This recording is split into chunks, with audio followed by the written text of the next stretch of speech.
Energy গত ক্লাসে আমরা দেখছিলাম হচ্ছে ট্রান্সফরমার ইন্ট্রোডাকশন দেখছিলাম, দেখার পরে ট্রান্সফরমারের বিভিন্ন পার্টস গুলো দেখছিলাম, ট্রান্সফরমার কিভাবে কাজ করে, তাই তো?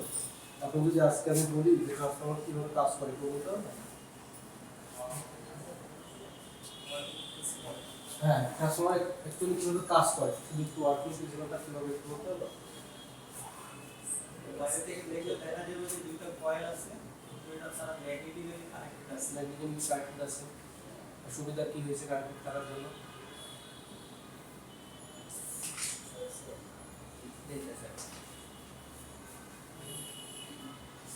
আচ্ছা, এই ওয়ার্কিং প্রিন্সিপাল কোন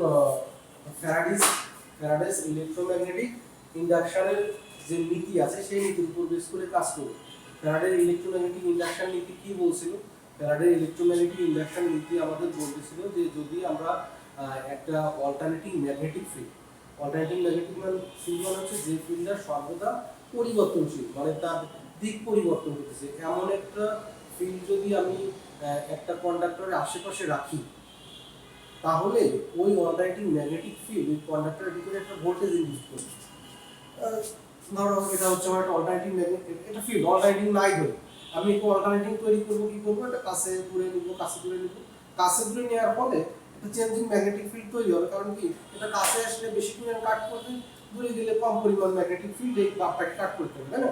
তার মানে এটা একটা অল্টারনেটিং ম্যাগনেটিক ফিল্ডের মতো কাজ করতে পারে। সো এই অল্টারনেটিং ম্যাগনেটিক ফিল্ড কি করবে, এই তারের ভিতরে একটা ভোল্টেজ ইনডিউস করবে। এই ভোল্টেজটা অল্টারনেটিং ভোল্টেজই হবে অ্যাকচুয়ালি। হ্যাঁ, ভোল্টেজ ইনডিউস করলে এখন এই তারটাকে যদি আমি শর্ট করে দিই, অর্থাৎ সার্কিট কমপ্লিট করে দিই, এটা যদি সার্কিট কমপ্লিট করে দেই, তাহলে সে কারেন্ট ফ্লো করানোর চেষ্টা করবে। সেটাই এই ট্রান্সফরমার নীতির উপর বেস করে কাজ করে। ট্রান্সফরমার কি করা হয়েছে, দুইটা কয়েল রাখা হয়েছে, যে একটা হচ্ছে প্রাইম, যেটা ইনপুট থাকবে সেটাকে বলবো প্রাইমারি সাইড, যেটা আউটপুট থাকবে সেটা হচ্ছে সেকেন্ডারি সাইড।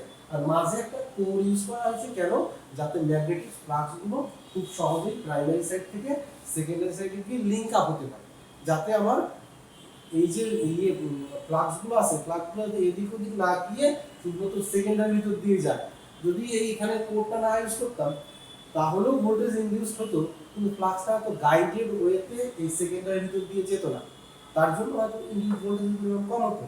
তাহলে এখানে কি কাজ করা হচ্ছে, প্রাইমারিতে যদি আমি একটা এসি সাপ্লাই ইউজ করি, তাহলে ওই এসি সোর্স এখানে একটা অল্টারনেটিং ম্যাগনেটিক ফিল্ড তৈরি করবে। সেই অল্টারনেটিং ম্যাগনেটিক ফিল্ড কি করবে, এই কোরের ভিতর দিয়ে পাস হতে থাকবে। যেহেতু কোরের ভিতর দিয়ে পাস হবে, সেহেতু কোরে যদি আমি সেকেন্ডারিতে একটা সেকেন্ডারি কয়েল পেঁচায় রাখি, তাহলে ওই কয়েলের ভিতর দিয়ে একটা অল্টারনেটিং ম্যাগনেটিক ফিল্ড পাস হচ্ছে। সো ফ্যারাডেস ইলেকট্রোম্যাগনেটিক ইন্ডাকশন বলে, যেহেতু এই কয়েলের ভিতরে একটা অল্টারনেটিং ম্যাগনেটিক ফিল্ড তৈরি হয়েছে, সো কয়েলটা একটা ভোল্টেজ ইনডিউস করবে, তাই না? যেহেতু অল্টারনেটিং ম্যাগনেটিক ফিল্ড এখান থেকে পাস হচ্ছে, সো এর ভিতরে তো অল্টারনেটিং ম্যাগনেটিক ফিল্ড অলরেডি আছে, সো কি করবে, এই কয়েলের ভিতরে একটা ভোল্টেজ তৈরি করবে। সেই ভোল্টেজটা যদি আউটপুটে আমি কোনো লোড লাগাই, সেই লোডের ভিতর দিয়ে কারেন্ট পাস করতে থাকে। এটা হচ্ছে ট্রান্সফরমারের বেসিক ওয়ার্কিং প্রিন্সিপাল। আর বাকি যা কিছু আছে, এই প্রিন্সিপালটাকে সহায়তা করার জন্য বাকি সব অ্যারেঞ্জমেন্ট করা হয়। যেমন থাকতে পারে বিদা, যেমন থাকতে পারে অয়েল, যেমন থাকতে পারে ট্যাঙ্ক, এই সব কিছুতে এই অ্যারেঞ্জমেন্টটাকে সুন্দর করে সাজায় গুছিয়ে প্রদর্শন করার জন্য, অথবা এই সিস্টেমটা দীর্ঘদিন ধরে চলার জন্য। এর বাইরে অন্য কোনো কিছু নেই এর কাজ। ওকে, সো ওয়ার্কিং প্রিন্সিপালটা কিন্তু খুবই গুরুত্বপূর্ণ। সো এটা সিঙ্গেল ফেজ যেভাবে কাজ করে, মোটামুটি থ্রি ফেজ সেম প্রিন্সিপালের উপরই কাজ করে। আমি তিনটা সিঙ্গেল ফেজ ট্রান্সফরমার নিয়ে একটা থ্রি ফেজ ট্রান্সফরমার তৈরি করতে পারি, আবার একটা আলাদা করে থ্রি ফেজ ট্রান্সফরমার ডিজাইন করতে পারি। সো যদি বলা হয় working principal of A transformer, তোমাকে কিন্তু ফ্যারাডেস ইলেকট্রোম্যাগনেটিক ইন্ডাকশন নীতিটা কিভাবে এখানে আমি অ্যাপ্লাই করলাম, সেই অ্যাপ্লিকেশনটা বোঝাইতে হবে। ওকে,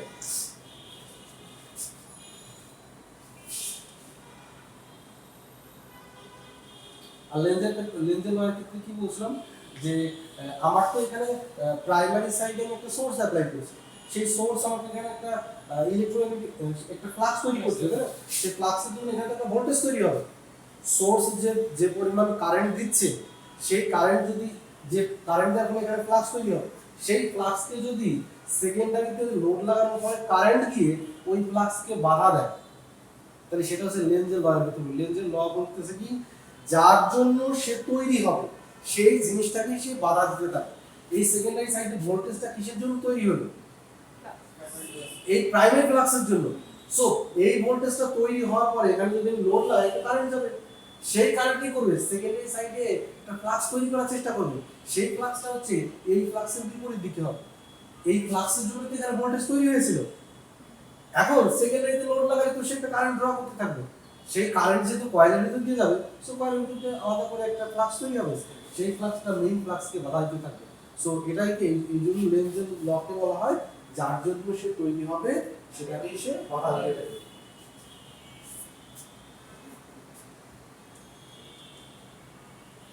আর ট্রান্সফরমার বিভিন্ন ডিফারেন্ট পার্টসের কথা গত ক্লাসে আমরা আলোচনা করেছি। বেসিক কিছু পার্টসের কথা যেমন কোর আছে, উইন্ডিং আছে, ইনসুলেশন আছে, ট্যাঙ্ক আছে, টার্মিনাল বুশিং এর কথা কি বলছিলাম, টার্মিনাল বুশিং এর কথা কি বলছিলাম, টার্মিনাল এখানে বুশিং নেই, এই ট্রান্সফরমার কোনো বুশিং নেই, এটা হচ্ছে এই ট্রান্সফরমার প্রাইমারি তো, এটা প্রাইমারি তো, এটা সেকেন্ডারি, এটা হচ্ছে সেন্টার ট্র্যাপের সেন্টার ট্র্যাপ করা। সেন্টার ট্র্যাপ করা মানে কি সেন্টার দিয়ে একটা আলাদা লাইন বের করা হয়েছে, দুইটা স্টেজ আমি ভোল্টেজ নিতে পারি।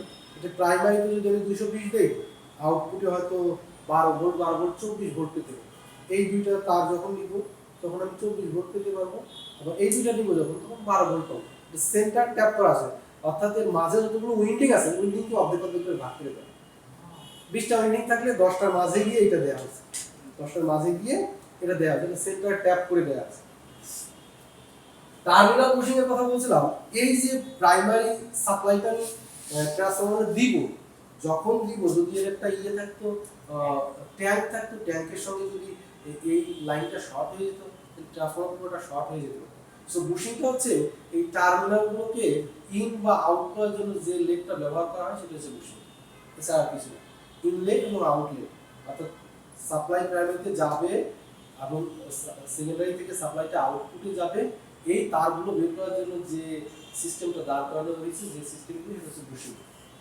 আচ্ছা, ট্রান্সফরমার অয়েলের কাজ ছিল হচ্ছে ট্রান্সফরমারকে ঠান্ডা রাখা এবং ইনসুলেশন প্রোভাইড করতে পারবে। ট্রান্সফরমার অয়েলটা খুবই পিওর হতে হবে, ট্রান্সফরমার অয়েলের ভিতরে কোনো ময়শ্চার থাকা চলবে না, যদি ময়শ্চার থাকে তাহলে এই যে আয়রন কোর থাকতে পারে, আয়রন কোরটা নষ্ট হয়ে যেতে পারে, কারণ আয়রন অবশ্যই পানির সাথে বিক্রিয়া করে ফেরাসোফেরিক অক্সাইডের একটা লেয়ার তৈরি করে ফেলতে পারে। তো সেটা কিন্তু আয়রন কোরটাকে দীর্ঘদিন যদি চালাতে থাকে তাহলে ক্ষয় হতে থাকে। আর ট্রান্সফরমারে সাধারণত ইনসুলেশনের উপর খুব গুরুত্ব দেওয়া হয়, ইনসুলেশন নষ্ট হয়ে যাওয়া মানে ট্রান্সফরমারটা ওয়ার্ক নষ্ট হয়ে যাবে, দীর্ঘদিন কাজ করবে। অয়েল কনজারভেটর ছিল কেমন? অয়েল কনজারভেটর ছিল হচ্ছে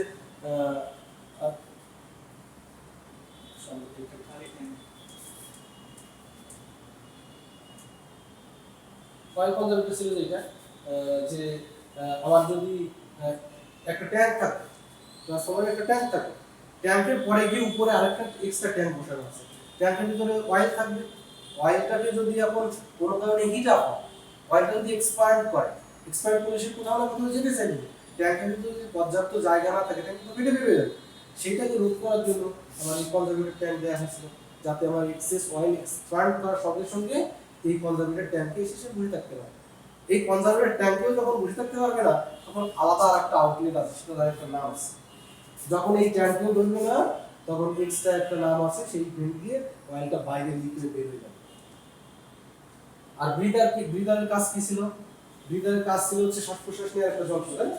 ট্রান্সফরমারের কনজারভেটর ট্যাঙ্কে ধরে এটা লাগানো, এখন কনজারভেটর ট্যাঙ্কের অয়েলের লেভেল তো কন্টিনিউয়াসলি পরিবর্তন হতে থাকে, যখন ঠান্ডা হবে তখন নরমাল ট্যাঙ্কের ভিতরে থাকবে, যখন গরম হয়ে যাবে, যখন এক্সপ্যান্ড করতে থাকবে, তখন এই কনজারভেটর ট্যাঙ্কের এটা নরমালি উপর নিচে করতে থাকবে, যখন উপরে যাবে তখন শূন্য স্থান খালি হয়ে যাবে, খালি হয়ে গেলে যদি বায়ু থাকে, বায়ুটা বের হবে না কোথা দিয়ে বের হবে। এখন যদি এইখানে কোনো যে লিক থাকে, লিক থাকলে অসুবিধা কি, ওই যে এনভায়রনমেন্ট থেকে যে ময়শ্চার থাকবে, ময়শ্চারগুলো ট্রান্সফরমার ঢুকে পড়বে, ঢুকে পড়লে কি সমস্যা, পানি যদি অয়েলের ভিতরে মিক্সড হয়ে যায় তাহলে কোরটা ক্ষয় করতে থাকে। সো কোরের ক্ষয় রোধ করার জন্য আমার ব্রিদারও কিন্তু এখানে কাজে আসবে। সো এখানে পানির লেভেল যখন হাই বা লো হতে থাকবে, সেক্ষেত্রে আমার এয়ার সাক করে ভিতরে ঢুকতেও পারে এবং পাম্প করে ভিতর থেকে বাইরেও বেরোতে পারে। এই প্রসেসটাকে সহজ করার জন্য আমার একটা ব্রিদার লাগাতে হবে। ব্রিদারের ভিতরে সিলিকা জেল দেওয়া থাকে, ব্রিদারের ভিতরে সিলিকা জেল দেওয়া থাকে। এই সিলিকা জেল কি করবে, যখন পানিটা বাতাসটাকে শোষণ করবে, বাতাসটাকে যখন সাক করবে সে, তখন কিন্তু এই সিলিকা জেলের ভিতরে যখন যাবে, তখন ওই পানির অণুগুলো ওখানে ট্রাপ রেখে নর্মাল বায়ুটা ভিতরে ঢুকবে, পানি ঢুকতে পারবে। এটা হচ্ছে বিদ্যালয়ের কাজ, আর কোনো কাজ নেই। আর রেডিয়েটর ফ্যান ছিল যে ট্রান্সফরমার অনেক বড় হয়, ট্রান্সফরমার অনেক কোর লস হতে থাকে, হিট জেনারেট হতে থাকে। সেই হিটটাকে মিনিমাইজ করার জন্য, মিনিমাইজ না, সেই হিটটাকে এনভায়রনমেন্টে ছেড়ে দেওয়ার জন্য, হিটটাকে আমি সহজে এনভায়রনমেন্টে ছাড়বো। এখন আমার শরীরে প্রচুর হিট আছে, যদি হিটটাকে আমি এনভায়রনমেন্টে না ছাড়তে পারি, আমার কি অবস্থা হবে? আমার গায়ের চামড়া পুড়ে যাবে, অবস্থা তো খারাপ হয়ে যাবে আমার। তা আমাকে যদি আমার পাশে একটা ফ্যান লাগানো থাকে, ফ্যানটা কি করবে? আমার গায়ের সঙ্গে সুন্দর মতো টাচ করে চলে যাবে আর হিটটাকে নিয়ে যাবে। এটাই সেই সেই সেই কাজে ব্যবহার করা। এই ট্রান্সফরমারটা সাবস্টেশন আছে হ্যাঁ, বড় বড় ট্রান্সফরমারগুলো ব্যবহার করা। এই ট্রান্সফরমারটা অনেক বড় হয়, যে নর্মাল কুলিং এ কাজ হচ্ছে না, তাকে ফোর্স কুলিং করতে হবে। সেক্ষেত্রে এখানে একটা ইয়ে রাখা হয়, এটাকে বলা হয় রেডিয়েটর। রেডিয়েটর রাখা হয় এবং রেডিয়েটরের সামনে দিয়ে একটা ফ্যান রাখা হয়। এই ছোট জায়গার ভিতর দিয়ে যখন বায়ুটা প্রবেশ করে তখন এটা শীতলতার মতো কাজ করে। এটা এক ধরনের ইঞ্জিন আছে, একটা হাপার ইঞ্জিন আছে, একটা সাইকেল ইঞ্জিন আছে। গ্রাম এলাকায় দেখবা যে হাপার ইঞ্জিনে কোনো রেডিয়েটর নেই। হাপার ইঞ্জিনে যেহেতু কোনো রেডিয়েটর নাই, তুমি যতই পানি দাও না কেন ওই পানিটা কিছু সময় পর পর অ্যাড করতে হয়, নাহলে যে বাষ্প হয়ে উড়ে চলে যায়। কিন্তু সাইকেল ইঞ্জিনে একটা রেডিয়েটর আছে, সো দিনে একবার পানি দিলে পরে সারা দিনে ওই পানি বাষ্প হয় না, পানি ঠান্ডা হয়। রেডিয়েটরের কাজ হচ্ছে এখানে অয়েলটাকে ঠান্ডা করবে, তারপর ট্রান্সফরমারটাকে ঠান্ডা করবে। ওকে, অয়েলের কিন্তু অয়েলটা তো হিটটা নিয়ে আসবে, সেই হিটটা আবার এই রেডিয়েটরের মাধ্যমে বাইরে ছড়ায় দেবে। আর এক্সপ্লোসিভ ভেন্ট কিসের জন্য বলছিলাম? এক্সপ্লোসিভ ভেন্ট বলছিলাম যে আমার এই যে এক্সট্রা একটা ট্যাঙ্ক রেখেছিলাম, কনজারভেটর ট্যাঙ্ক, যে ট্যাঙ্কে এখান থেকে আমার এক্সপ্যান্ড করে যখন অয়েলটা উপরে ঢুকলো, তার থেকেও যদি এক্সপ্যান্ড করে, অর্থাৎ কোনো অকারেন্স যদি ঘটে, যেমন হিট খুব বেশি প্রডিউস হচ্ছে, খুব বেশি অয়েল এক্সপ্যান্ড করছে, তাহলে ট্রান্সফরমারটা ফেটে কি নষ্ট হয়ে যাবে? না, ট্রান্সফরমার ফেটে নষ্ট হয়ে গেলে তো আমার কোটি কোটি টাকার একটা সম্পদ, বড় বড় ট্রান্সফরমার অনেক দাম, সেক্ষেত্রে তো ট্রান্সফরমার নষ্ট হয়ে যেতে পারে। সেক্ষেত্রে আমার এক্সক্লুসিভ ভেন্ট রাখা হয়, যাতে এক্সেস অয়েলটা এই ভেন্ট দিয়ে পাস হতে পারবে, এবং এই ভেন্টটা খুবই মানে নিয়ন্ত্রণে রাখা হয়, যাতে কোনো বাতাস এই ভেন্টে প্রবেশ না করতে পারে। একটা মেমব্রেন রাখা হয় ভিতরে, কিন্তু নির্দিষ্ট কোনো চাপে মেমব্রেনটা খসে যেতে পারে। আর ট্যাপ চেঞ্জারের কথা যেখানে আসবে সেখানে মনে করবো যে আমি প্রাইমারি সাইড থেকে সেকেন্ডারি সাইডে যখন আসছি, তখন ভোল্টেজ লেভেলটা আমি 2, 3, 4, 5, 6 করতে পারি। মনে করো আমি ওইটার ক্ষেত্রে সেটাটা কি করলাম, যে আমি 220 ভোল্টকে 24 ভোল্টে কনভার্ট করতে পারি, অথবা 12 ভোল্টেও কনভার্ট করতে পারি, তাই না? এখান থেকে যখন আসলো এই দুইটা লিড যদি আমি নেই, তাহলে 12 ভোল্ট পাবো, আবার এই দুইটা লিড যদি নেই তাহলে 24 ভোল্ট পাবো। এটাই হচ্ছে ট্যাপ চেঞ্জার। অর্থাৎ ট্যাপ চেঞ্জার দিয়ে ইউজ করে আমি ভোল্টেজ, বিভিন্ন ভোল্টেজ লেভেল নিতে পারি, একই ট্রান্সফরমার থেকে আমি বিভিন্ন আউটপুট লেভেল নিতে পারি। আর বাকলস রিলে যেটা বলতেছিল, এটা বুকলস বলে, বুকলস রিলের কাজ ছিল যে ট্রান্সফরমারে যদি কোনো শর্ট সার্কিট হয়ে কোনো আনওয়ান্টেড গ্যাস প্রডিউস হয়, যেমন কার্বন মনোক্সাইড, মিথেন, এই যে মানে অয়েলটা যদি আমার ডাইলেট হয়ে যায়, ভেঙে যায়, অয়েলটা যদি ভেঙে যায় তাহলে গ্যাস প্রডিউস হতে থাকবে, কার্বন মনোক্সাইড, মিথেন, এই ধরনের গ্যাস যদি প্রডিউস হয়, সেক্ষেত্রে এই রিলেটা সেন্স করতে থাকবে যে কি পরিমাণ গ্যাস প্রডিউস হচ্ছে। শর্ট সার্কিট তো হয়েছে, এবং শর্ট সার্কিট হওয়ার কি পরিমাণ গ্যাস প্রডিউস হবে, গ্যাসের পরিমাণ বেশি হয় তাহলে প্রথমে সে নর্মাল রেঞ্জে থাকলে একটু আভাস দিবে, সে সংকেত দিবে যে এখন কিন্তু সার্কিট মানে আমার ট্রান্সফরমারের একটা সমস্যা হয়েছে, কোনো গ্যাস প্রডিউস হচ্ছে, কি কারণে প্রডিউস হচ্ছে আপনি খতিয়ে দেখেন। তারপর যদি আমি খতিয়ে না দেখি, গ্যাসের পরিমাণ আরো বাড়তে থাকে, সেক্ষেত্রে কিন্তু কি করবে, এই যে প্রাইমারি সাইড, যে প্রাইমারি সাইড আছে, এই যে প্রাইমারি সাইড আছে না, এটা তো আমার এই সাইড দিয়ে যখন পাওয়ারটা ড্র করতেছি, তখন এই সাইডে একটা রিলে লাগানো থাকবে, এই রিলেটা ট্রিপ হয়ে যাবে, অর্থাৎ রিলে বন্ধ হয়ে গেলে ট্রান্সফরমারটা ইনঅ্যাক্টিভ হয়ে যাবে, ট্রান্সফরমার তো পাওয়ার ট্রান্সমিট করতে পারবে না, তো ট্রান্সফরমারটাকে বন্ধ হয়ে যাবে। তাহলে শর্ট সার্কিটের বিভিন্ন গ্যাস প্রডিউস হয়েছে, আমার এই বুকলস রিলে দেখাচ্ছে যে আমার কিন্তু অনেক গ্যাস হচ্ছে। নর্মাল কন্ডিশনে গ্যাস হওয়ার কথা না, এটা হচ্ছে অ্যাবনর্মাল কন্ডিশন। যেহেতু অ্যাবনর্মাল কন্ডিশন, যেহেতু ট্রান্সফরমারের একটু সমস্যা হয়েছে, সেই সমস্যাটা খতিয়ে দেখার পরে তারপরে ট্রান্সফরমারটাকে চালু করতে হবে। ওকে, এগুলো হচ্ছে ট্রান্সফরমার বিভিন্ন পার্টস। এই পার্টস গুলো দিয়ে একটা ট্রান্সফরমারটাকে সবচেয়ে সেফটির কথা চিন্তা করতে হবে, ট্রান্সফরমার যাতে নষ্ট না হয়ে যায় সেই সমস্ত জিনিস চিন্তা করার জন্য আমার এই একটু অ্যারেঞ্জমেন্ট করা হয়। সবকিছু হচ্ছে এই কয়েলটাকে রক্ষা করা, এই কোরটাকে রক্ষা করা। এই সব অ্যারেঞ্জমেন্ট এই জিনিসগুলো রক্ষা করার জন্য তৈরি করা হয়েছে।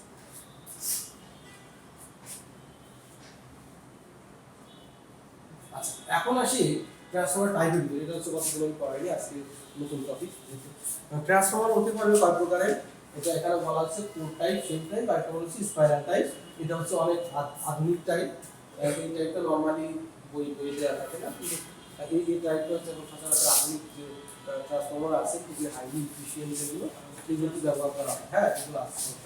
তাহলে কোর টাইপ, শেল টাইপ এবং স্পাইরাল টাইপ, এটা তিন ধরনের হচ্ছে এই ট্রান্সফরমার ভাগ হতে পারে। ওকে, এখন আসি যদি কোর টাইপ হয়, যদি এই ট্রান্সফরমারটা কোর টাইপ হয়, ধরো এই ট্রান্সফরমারটা যদি কোর টাইপ হয়, হ্যাঁ, এই ট্রান্সফরমারটা আসলে কোর টাইপ।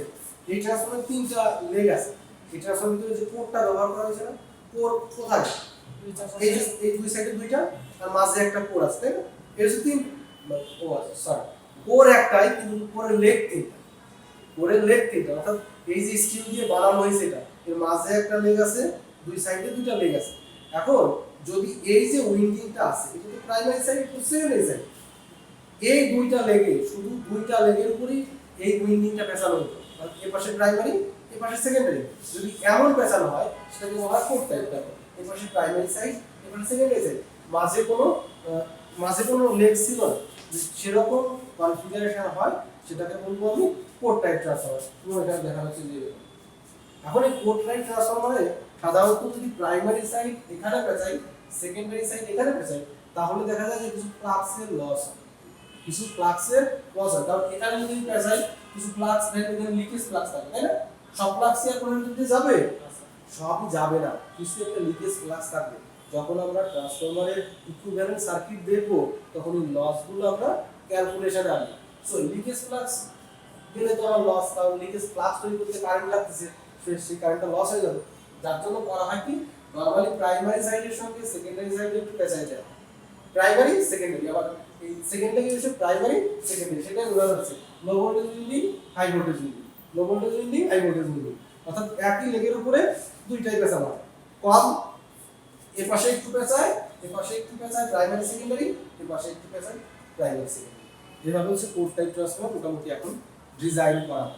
ওকে, আর যদি শেল টাইপ হয়, যদি সেটা শেল টাইপ, আচ্ছা সেই টাইপের কথা একটু পরে আসি। আগে এখন এই যে কোরের কথা, কোনটা? এই যে এরকম ট্রান্সফরমার কয়েল, কয়েলটা পেছানো আছে একটা কোরের উপর। কোরটা কি বলতেছিলাম, যে ফ্লাক্স গুলোকে গাইড করার জন্য একটা ফর, সেই কোরটা বানানো হয় কিভাবে সেটাই বোঝানো হচ্ছে। যদি এই কোরটা বানাই, তাহলে কোরটাকে আমি শীটের মতো করে কেটে নিব, বিভিন্ন সাইজ ই, এল বা আই এর মতো করে শীটের মতো করে কাটবো। এই শীট আকারে কাটবো কেন? আমি কি বলছিলাম যে হিস্টেরিসিস লস এবং ইডি কারেন্ট লস, দুইটা লস আছে না? এখন এখানে হিস্টেরিসিস লস না, এখানে হচ্ছে ইডি কারেন্ট লস কমাইতে হবে। যদি এটা শীট আকারে না কাটি, তাহলে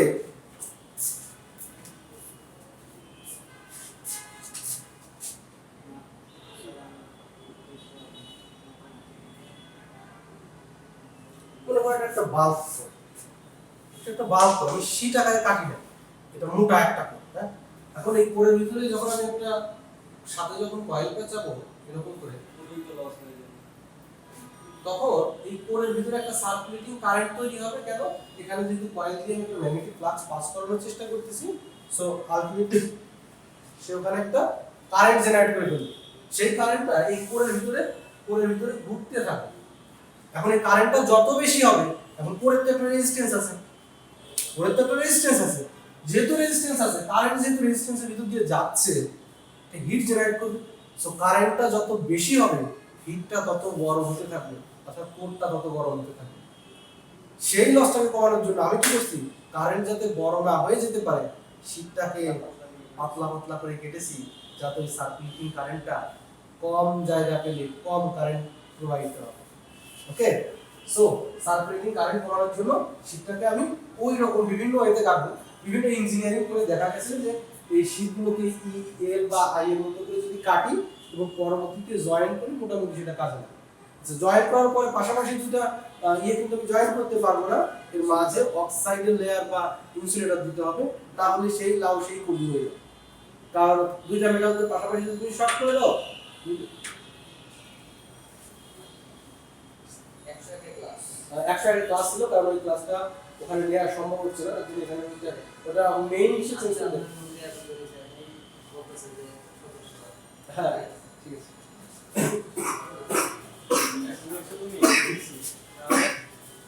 আচ্ছা, তাহলে আমি যখন দুইটা শীটকে পাশাপাশি লাগাবো, এখানেও এই ট্রান্সফর্মার খুললে আমরা বুঝতে পারবো।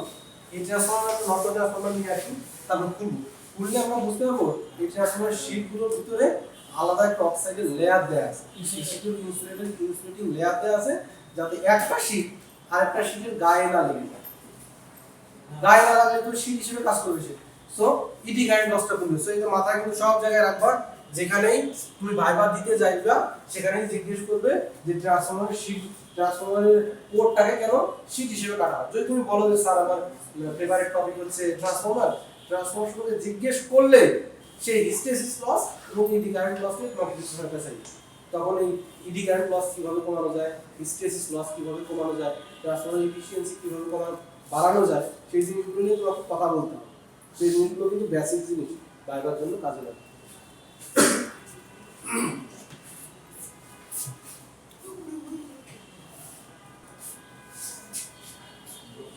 তাহলে বোঝা গেল শীটগুলো আমরা কেন কাটতেছি। এখন এই শীটগুলোকে ফাইনালি আমরা জয়েন্ট করব। হ্যাঁ, জয়েন্টটা নাম দেওয়া আছে। এই জয়েন্টটা যদি খুব স্ট্রং না হয় তাহলে একটা সাউন্ডের মতো কিন্তু ভাইব্রেশন হয়। কারণ দুইটা জিনিসকে যখন তুমি টাইটলি জয়েন্ট করতে পারবা না, তখন তার ভিতর দিয়ে মনে করো পাওয়ারটা ট্রান্সমিট হচ্ছে এক কয়েল থেকে আরেক কয়েল, তখন তার ভিতরে ভাইব্রেশন হবে। তো ছোট্ট জিনিসটা যদি একটু আস্তে আস্তে ঝাঁকাও, একটু শব্দ হবে না, হামিং সাউন্ড বলে, হামিং সাউন্ড ডিউরিং অপারেশন। যদি এই বুট জয়েন্টগুলো ভালো না, অর্থাৎ এই ট্রান্সফর্মার বানানোর সময় যে জয়েন্টগুলো তুমি তৈরি করো, নাট দিয়ে তাকে জয়েন্ট করবা, সেই জয়েন্টগুলো যদি ভালো না হয় তাহলে কিন্তু সাউন্ড তৈরি হবে। তো ট্রান্সফর্মার বানানোর সময় অবশ্যই খেয়াল রাখতে হবে যে বুট জয়েন্টগুলো ভালো হয়। এই জায়গায় বুট জয়েন্ট করা হয়। এখন এই শেল টাইপ ট্রান্সফর্মার, এটা হচ্ছে একটা শেল টাইপ ট্রান্সফর্মার উদাহরণ ছিল। যেহেতু শেল টাইপ ট্রান্সফর্মার ক্ষেত্রে বলা হচ্ছে যে আমার প্রাইমারি এবং সেকেন্ডারি একই লেগের উপরে পেঁচানো থাকবে। প্রাইমারি এবং সেকেন্ডারি একই লেগের উপরে পেঁচানো থাকবে, আর বাকি লেগগুলো ফ্রি থাকবে। এখানে তো তাই করা হয়েছে, এখানে তো তাই করা হয়েছে। এখানে লেগ তিনটা লেগ ছিল, শুধুমাত্র মাঝের লেগটা কাজে লাগানো হয়েছে। বাকি দুইটা লেগ হচ্ছে শুধুমাত্র ফ্লাক্সগুলোকে ঘুরিয়ে আসার জন্য একটা পথ হিসেবে ইউজ করছে। সো এটা হচ্ছে আমার একটা কিসের উদাহরণ, কোড টাইপ না শেল টাইপের উদাহরণ, শেল টাইপ ট্রান্সফরমারের উদাহরণ। এখন এই শেল টাইপ বা কোড টাইপ ট্রান্সফরমারের ক্ষেত্রে কোডটা আমি সিলিন্ড্রিক্যাল নিব না স্কয়ার নিব না কোন টাইপের নিব, তার কিছু বেসিক আছে। যেমন মনে করো এইটা যদি একটা রেক্টেঙ্গুলার টাইপ, এইটার উপরে যদি তুমি একটা তার পেঁচাও, অথবা এইটা একটা সিলিন্ড্রিক্যাল টাইপ, এইটার উপরে তারটা পেঁচালে যত সুন্দর করে এর উপরে তারটা বসবে, এর উপরে সুন্দর করে তারটা বসবে বসবে না, ওটা রেক্টেঙ্গুলার টাইপ, এটা ফাঁকা থাকবে এবং তারও বেশি না। সো আমার টার্গেট থাকবে যে আমার ট্রান্সফরমারটা আমি কিভাবে ডিজাইন করছি, আমি হাই এফিসিয়েন্সির জন্য ডিজাইন করছি নাকি নরমাল পার্সপেক্টিভ অল্প স্বল্প কোনো কাজের জন্য ডিজাইন করছি। যদি আমার ডিজাইন হয় হাইলি এফিসিয়েন্ট এবং খুব বেশি পাওয়ার ট্রান্সমিট করতে হবে, সেক্ষেত্রে সাধারণত মোটামুটি এটাকে গোল করার চেষ্টা করা। গোল করলে সুবিধা কি, তারটা কম লাগে, মানে তার একটা কয়েল যে পেঁচাবো, কয়েলের কন্ডাক্টর যদি কম লাগে তাহলে খরচ কম হবে না, খরচ কম হবে। তো চেষ্টা করা হয় এটা হচ্ছে সিলিন্ড্রিক্যাল শেপ আনার জন্য। কিন্তু নরমাল এটা কিন্তু সিলিন্ড্রিক্যাল না, এটা কিন্তু সিলিন্ড্রিক্যাল না, এটা মোটামুটি রেক্টেঙ্গুলার টাইপ, রেক্টেঙ্গুলার টাইপ। কারণ ট্রান্সফরমারটা খুবই ছোট, খুব অল্প পরিমাণে কপার ওয়্যার লাগছে। তো সেক্ষেত্রে আমি ওই সিলিন্ড্রিক্যাল শেপ বানাতে গেলে ওই যে বুট জয়েন্ট করা কত ঝামেলা না। ওই শেপ আছে, হ্যাঁ হ্যাঁ গোলো আছে, হ্যাঁ ওইটা তো বলছি স্পাইরাল টাইপ ট্রান্সফরমারের কথা বলছি। ট্রান্সফরমার তো গোলো আছে, সমস্যা নেই। এখন এই গোল সেগুলো কোরও গোল তৈরি করা হয়। বড় বড় ট্রান্সফরমার কোরগুলো হ্যাঁ ভোল্টেজের ট্রান্সফরমার যখন দেখুন স্যার, ওই যে কারেন্টের খুঁটিতে যে গোল যেগুলো আছে না, ওইগুলো কি স্পাইরাল না? ওই যেটা বলতেছো যে সিলিন্ড্রিক্যাল টাইপের কিনা, না ওইগুলো বড় আরো অনেক বড় ট্রান্সফরমার ক্ষেত্রে ওগুলো তো সিঙ্গেল ফেজ ট্রান্সফরমার। ছোট ছোট ট্রান্সফরমার। এইটা হ্যাঁ, ও কোরের পিছনে আপনার অত সময় ব্যয় করবে না, যেগুলো মনে করেন পাওয়ার স্টেশনে থাকবে, পাওয়ারটাকে ট্রান্সমিট করার জন্য ব্যবহার করার আশুগঞ্জে যেটা আছে। এখন এই স্কোয়ার শেপের কোডটাকে নরমালি তুমি সিলিন্ড্রিক্যাল করতে পারবা, ইচ্ছে করলাম বা সিলিন্ড্রিক্যাল শেপে কেটে ফেললাম, তা কিন্তু করা যাবে। সিলিন্ড্রিক্যাল শেপে করার জন্য এর কিছু কিছু ক্রাইটেরিয়া আছে। এই মাথা থেকে কেটে ফেলা, ঠিক আছে, মাথা থেকে ছেড়ে দেওয়া, এর মাথা থেকে একটু ছেটে ফেলা। এর যখন বানাতে যাবা তখন অসুবিধাটা টের পাবো। এখানে দেখানো হচ্ছে যে এই কয়েলের যখন একটা পেজ দিয়েছি, আমি এক পেজ দিতে গেছি, তখন দেখছো গ্যাপ আছে কি পরিমাণ, হিউজ পরিমাণে গ্যাপ আছে, অর্থাৎ কয়েলটা সিলিন্ড্রিক্যালি বসতেছে। এটাকে একটু উন্নত করার জন্য কি করলাম, মাথা থেকে একটা পার্ট আমি কেটে ফেললাম। তারপর এটা থাকতেছে। এটা দেখা গেল যে যখন আমি এইবার পেঁচাইতে গেলাম তখন ওটার থেকে একটু বেশি উন্নত হয়েছে, সিলিন্ড্রিক্যাল শেপ আসতেছে। এটা থেকে আমি এইটাকে আরো একটু দুই ভাগ করে কেটে দিলাম, দুইটা স্টেজে কাটলাম। এখন দেখো এটা থেকে এটা কিন্তু আরো একটু ইফিশিয়েন্ট হলো, অর্থাৎ সিলিন্ড্রিক্যাল শেপ আর একটু ভালো হলো। এটার ক্ষেত্রে 3 স্টেজে কাটছি আমি মাথা থেকে, দেখা গেলো এটার থেকে আরো বেশি উন্নত হয়েছে। সেক্ষেত্রে কোড টু তারের একটা রেশিও, কোড টু ওয়্যার, অর্থাৎ কতটুকু ওয়্যার কোরের উপরে আছে, কতটুকু ওয়্যার কোরের উপরে আছে, কিন্তু কোরের সাইডে আছে, এই মাথাটুকু কোরের সাইডে আছে, বাকিটুকু তো কোরের উপরেই আছে, তাই না?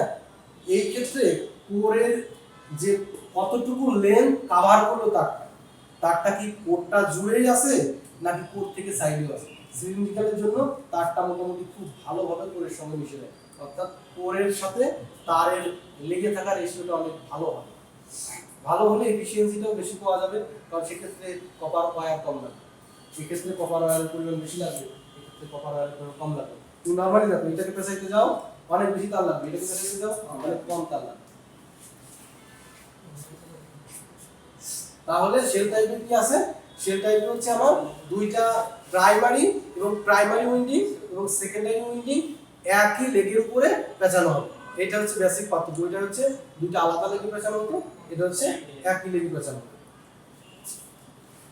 এর কিছু ক্লাসিফিকেশন আছে, যদি 3 টাইপের ক্লাসিফিকেশন নরমালি দেখানো হচ্ছে, যে একটা হচ্ছে খুব ছোট, একটা বড়, একটা আরো বড়। হ্যাঁ, স্পাইরাল টাইপ সাধারণত এটাকে ওইভাবে আইডেন্টিফাই করা হয় না। স্পাইরাল মানে গোল আকৃতি, ওটাকে নরমালি ওই একটার উপরেই পেঁচানো হবে। শেল টাইপ যেটা বললাম ওটা একটার উপরেই পেঁচানো হবে, কিন্তু কোডটা থাকবে স্পাইরাল টাইপ। ওকে, এখন খেয়াল করো oil field self code. Oil field self code মানে কি বোঝাচ্ছে? হ্যাঁ, অয়েল থাকবে কিন্তু অয়েলটা একা একাই ঠান্ডা হবে। যদি 3 MVA mega volt ampere, 3 mega volt ampere যদি কম হয় তাহলে এই ধরনের ট্রান্সফরমার ব্যবহার করা হবে অয়েল ফিল্ড সেলফ কোড। যদি পাওয়ারের অ্যাপারেন্ট পাওয়ারের রেটিং যদি এরকম থাকে, আর এয়ার ব্লাস্ট টাইপ হচ্ছে 3 থেকে 15 মেগা ভোল্ট অ্যাম্পিয়ার, তার থেকেও যদি বড় হয় তাহলে এই ধরনের অয়েল ফিল্ড ওয়াটার কুল ব্যবহার করা হয়, পানি দিয়ে ঠান্ডা করা হচ্ছে। মানে এত বড় ট্রান্সফরমার যে তার হিটটা নরমালি কন্ট্রোল করা যাচ্ছে না, অয়েলও থাকবে, অয়েলকে ঠান্ডা করার জন্য বাইরে থেকে পাম্প করে পানি ব্যবহার করা হচ্ছে। সো এই সমস্ত ট্রান্সফরমার সাধারণত বড় পাওয়ার স্টেশনে ব্যবহার করা হয় না, ব্যবহার করা হয় না, কিন্তু ওইগুলো আর এইগুলো মোটামুটি ভাবে সাবস্টেশনে ব্যবহার করা হয়। আর এইগুলো হচ্ছে ডিস্ট্রিবিউশন লাইনের পল্লী বিদ্যুৎ যেগুলো ব্যবহার করে থাকে। পল্লী বিদ্যুতের এই ট্রান্সফরমারগুলো দেখতে পাওয়া শুধু এই বুশিং পর্যন্তই আছে, একটা ট্যাঙ্ক আছে আর ভিতরে অয়েল আছে, আর বাকি অ্যারেঞ্জমেন্টগুলো ব্রিদার ট্রিদার কিন্তু এগুলোতে নেই, এগুলোর প্রয়োজন নেই। কারণ হ্যাঁ, ট্রান্সফরমার পাওয়ারের রেটিং যত বড় হবে, অ্যাপারেন্ট পাওয়ারের রেটিং যত বড় হবে, তত ট্রান্সফরমারের আনুষঙ্গিক জিনিসপত্র বেশি লাগতে থাকে। এখন এসে আইডিয়াল ট্রান্সফরমার কনসেপ্ট। ট্রান্সফরমার যেহেতু আছে, ট্রান্সফরমার তো লসও আছে, তাই না? এখন আমি চিন্তা করব এমন একটা ট্রান্সফরমার যে ট্রান্সফরমারে কোনো লস নেই, তার বিশেষ কিছু কারণ আছে। কারণ আমি 0 থেকে শুরু করে আমি 100 পর্যন্ত যাওয়ার জন্য দৌড়বো, ঠিক আছে? আগে আইডিয়াল চিন্তা করব, তারপরে আইডিয়াল না হয়ে নন আইডিয়াল হলে কেমন হয় সেটা দেখব। আইডিয়াল ট্রান্সফরমার হলে কি হবে? আইডিয়াল ট্রান্সফরমারের কোনো লস থাকে না। আমি ট্রান্সফরমারের কি লসের কথা বলছিলাম? ট্রান্সফরমারের ইডি কারেন্ট লসের কথা বলছিলাম, হিস্টেরিসিস লসের কথা বলছিলাম, এবং আরেকটা লস আছে সেটা হচ্ছে কপার লস। কি কি লস আছে? কপার লস মানে হচ্ছে তারের ভিতরে যে লসটা হবে, তারের ভিতরে দিয়ে কারেন্ট গেলে তার একটা রেজিস্ট্যান্স থাকবে, সেই রেজিস্ট্যান্সের একটা লস থাকবে। সো আমি এখন এমন একটা ট্রান্সফরমার চিন্তা করতেছি যার ভিতর কোনো লসই নাই, আর উইন্ডিং হ্যাজ নো রেজিস্ট্যান্স, কোনো রেজিস্ট্যান্স না থাকলে উইন্ডিংও কোনো লস নাই। No leakage flux, no leakage flux মানে কি, এখানে যে ফ্লাক্সগুলো প্রডিউস হলো সেই ফ্লাক্সগুলো যেন সেকেন্ডারিতে সবগুলো ফ্লাক্স ঘুরে আসে, একটা ফ্লাক্সও এখানে এবং এখানে লস না, একটা ক্লাসও এখানে এবং এখানে কোনো লস না হয়, যতগুলো তৈরি হলো সবগুলোই প্রাইমারি থেকে যেন সেকেন্ডারিতে আসে। ওকে, তাহলে আমি প্রথমে চিন্তা করলাম একটা আইডিয়াল ট্রান্সফরমার যার কোনো লস নাই এবং কোনো লিকেজ ফ্লাক্স নেই। এমন অবস্থায় একটা ট্রান্সফরমার যদি আমি একটা ফেজর ডায়াগ্রাম আঁকার চেষ্টা করি, ফেজর ডায়াগ্রাম অর্থাৎ কারেন্ট ভোল্টেজ একটা ডায়াগ্রাম আকারে প্রকাশ করব, তার নাম হচ্ছে ফেজর ডায়াগ্রাম। আইডিয়াল ট্রান্সফরমারের ফেজর ডায়াগ্রাম, ফেজর ডায়াগ্রামটা এখানে আঁকাই আছে। এখন এই জিনিসটা এমন হলো কেন, এই জিনিসটা এমন হলো কেন, এখন আমাকে একটু বলো যে একটা ট্রান্সফরমার একটা ইন্ডাক্টর, নরমালি দুইটা ইন্ডাক্টর লাগানো আছে, ইন্ডাক্টরের ভিতরে কারেন্ট এবং ভোল্টেজের ভিতরে একটা রিলেশন আছে। আগে তুমি আমাকে বলো একটা রেজিস্টরের ভিতরে কারেন্ট এবং ভোল্টেজের রিলেশনটা কি, এর ভিতরে কি কোনো ফেজ ডিফারেন্স আছে? আমি ফেজের কথা চিন্তা করতে চাই, ফেজ ডিফারেন্স, কারেন্ট এবং ভোল্টেজের কি কোনো ফেজ ডিফারেন্স আছে রেজিস্টরের ভিতর দিয়ে? এসি সার্কিট, ডিসি সার্কিটের পরে এসি সার্কিট ছিল, এসি সার্কিটের কাছে না স্যার রেজিস্টরের ভিতর দিয়ে কোনো কারেন্ট এবং ভোল্টেজের ফেজ ডিফারেন্স নাই, সেটা দিয়ে বোঝাতে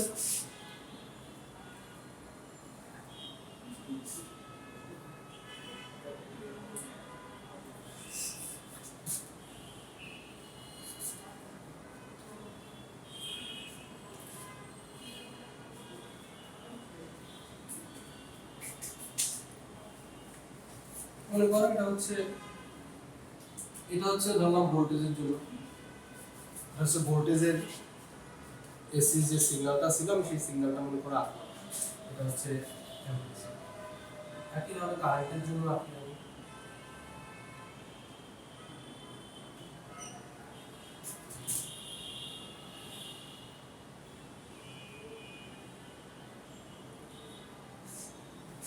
এই যে মিনিমাম এবং এই যে ম্যাক্সিমাম, এই দুইটা পয়েন্ট সেম, মিনিমাম এবং ম্যাক্সিমাম এই দুইটা পয়েন্টের ভিতরে কোনো পার্থক্য নেই, এই জন্য বলতেছি না সেম ফেজে আছে, এই জন্য আমি বলতেছি না সেম ফেজে আছে, এর মিনিমাম এবং ম্যাক্সিমাম এট এ টাইম সাইমultaneously ঘটতেছে, এটার মিনিমাম এক সময় তখন ওটার ম্যাক্সিমাম, ওটা সেম ফেজে নাই।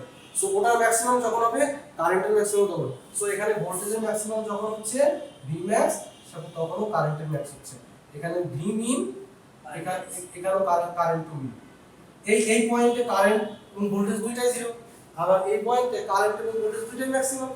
সো সেম টাইমে ঘটছে, যদি এটা সেম টাইমে না ঘটে সেটাকে আমি তখন বলবো কারেন্ট এবং ভোল্টেজের ভিতরে একটা ফেজ ডিফারেন্স আছে। কেমন?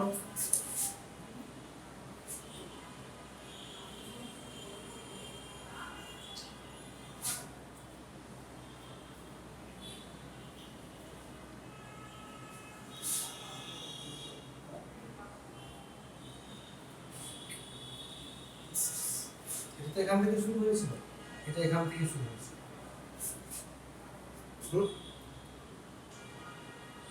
তাহলে এটা পিছন দিকে বাড়াই দিলে পিছন দিকে একটা পার্ট আছে, এটা আগে শুরু হয়েছে, এটা আগে শুরু হয়েছে, এটা অনেক পরে শুরু হয়েছে, তাই না? তাহলে এর মিনিমাম যখন তখন দেখো প্রায় ম্যাক্সিমাম কাছাকাছি, তাই না? এর ফেজ ডিফারেন্স প্রায় 90 ডিগ্রি, প্রায় 90 ডিগ্রি। সো এই যে এটা যদি ধরি আমি ভোল্টেজ, ধরি আমি কারেন্ট, সো কারেন্ট এবং ভোল্টেজের মধ্যে একটা ফেজ ডিফারেন্স আছে, আমাদের মিনিমাম এবং ম্যাক্সিমাম একই জায়গাতে ঘটতেছে না। সো ইন্ডাক্টরের ক্ষেত্রে এই কারেন্ট এবং ভোল্টেজের একটা ফেজ ডিফারেন্স থাকে, ইন্ডাক্টরের ক্ষেত্রে ইন্ডাক্টর এবং ক্যাপাসিটরের ক্ষেত্রে এটা হচ্ছে 90 ডিগ্রি।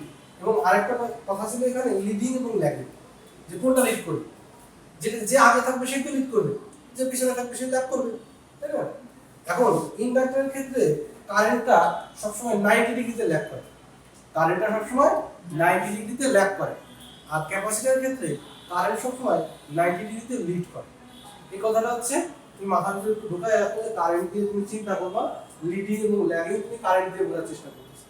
কারেন্ট যদি ইন্ডাক্টরের ক্ষেত্রে আমি চিন্তা করি কারেন্টটা 90 ডিগ্রিতে ল্যাগ করবে এবং ক্যাপাসিটরের ক্ষেত্রে চিন্তা করি কারেন্টটা 90 ডিগ্রিতে লিড করবে কারেন্ট এবং ভোল্টেজের জন্য। তাহলে কেমন হবে যদি ইন্ডাক্টর হয় ইন্ডাক্টরের ক্ষেত্রে যদি এখানে ভোল্টেজ থাকে কারেন্ট থাকে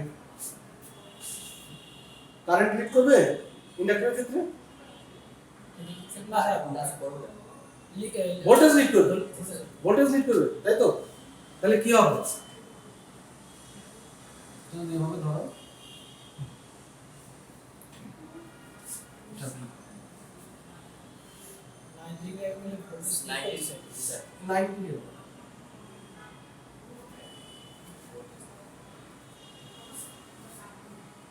তাই না লিডিং এবং ল্যাগিং এর কনসেপ্টটা এইরকম যে কারেন্ট এবং ভোল্টেজের ভিতরে একটা ফেজ ডিফারেন্স আছে এবং তার সবসময় 90 ডিগ্রি। এখন এই ফেজর ডায়াগ্রামটা বোঝার জন্য এই লিডিং ল্যাগিং বোঝাটা জরুরি। এই জন্য আমি মানে সার্কিট একটু এর কনসেপ্টের কথা বলতেছি। তার মানে যখন এবারে আসি ফেজর ডায়াগ্রামটা কিভাবে আঁকা যায়। হ্যাঁ ফেজর ডায়াগ্রামটা এবার কিভাবে আঁকা যায়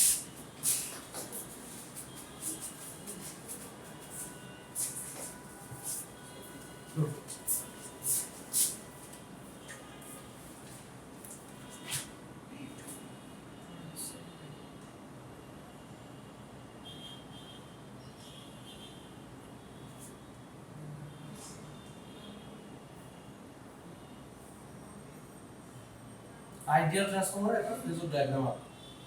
এখন আমি এই ফেজর ডায়াগ্রামটা আঁকার সময় প্রথমেই তুমি একটা রেফারেন্স কল্পনা করে নিব তুমি কোনটাকে রেফারেন্স দিচ্ছ। আমি এটার প্রথমে রেফারেন্স কল্পনা করব যে আমি ফ্লাক্সের কথা ফ্লাক্স থেকে তো সবকিছু সৃষ্টি হচ্ছে সো ফ্লাক্স থেকে চিন্তা করো। সো এই যে লাইনটা এই লাইনটা তুমি ধরে নাও হচ্ছে ফ্লাক্স। এই ফ্লাক্সটা আসলো কোথা থেকে কারেন্ট থেকে। সো কারেন্ট থেকে যেহেতু আসছে কারেন্ট এবং ফ্লাক্স সেম লাইনে থাকে সেম ফেজে থাকে। কারেন্ট যখনই আসবে ফ্লাক্স তখনই তৈরি হবে কারেন্ট না থাকলে ফ্লাক্স তৈরি হবে। সো কারেন্ট এবং ফ্লাক্স সেম লাইনে আচ্ছা। এখন আমি প্রাইমারি সাইডের কথা যদি বলি প্রাইমারি সাইডের ইন্ডাক্টর আছে পিওর ইন্ডাক্টর তাহলে কারেন্ট এবং ভোল্টেজের রিলেশন কত 90 ডিগ্রি অ্যাঙ্গেল ভোল্টেজ কি লিড করবে। So primary voltage V1 or E1 ও বলতে পারো। সো এটা হচ্ছে বড় করে হচ্ছে 90 ডিগ্রি। হ্যাঁ সো প্রাইমারি সাইডের সঙ্গে আমি একটা ফেজর ডায়াগ্রাম আঁকলাম একটা ইন্ডাক্টর এবং একটা কারেন্টের ভিতরে ফেজর ডায়াগ্রাম আঁকলাম। এখন সেকেন্ডারিতে তো আরেকটা আছে সেটাকে তো ওখানে প্রুভ করতে হবে। সেকেন্ডারিতে একটা ভোল্টেজ ইনডিউসড হবে কিন্তু সেটা প্রাইমারি সাইডের সাথে একই দিকে না উল্টা দিকে V1 এর সাথে একই দিকে না উল্টা দিকে। এই V1 টা তো আমার সাপ্লাই ভোল্টেজ সাপ্লাই যে ভোল্টেজটা দিছি সেটা এখন এই সেটা কি একে বুঝাই এটা লেনজের ল পড়ালাম না একটু আগে। হ্যাঁ স্যার হ্যাঁ কি বলো তো উল্টা হবে স্যার চার্জার তৈরি হবে কি সাইড সেটা আমি বানাবো ওই সেকেন্ডটা ক্লাস তৈরি হবে দেখাবে দুটো লাইন দিলে এখানে হ্যাঁ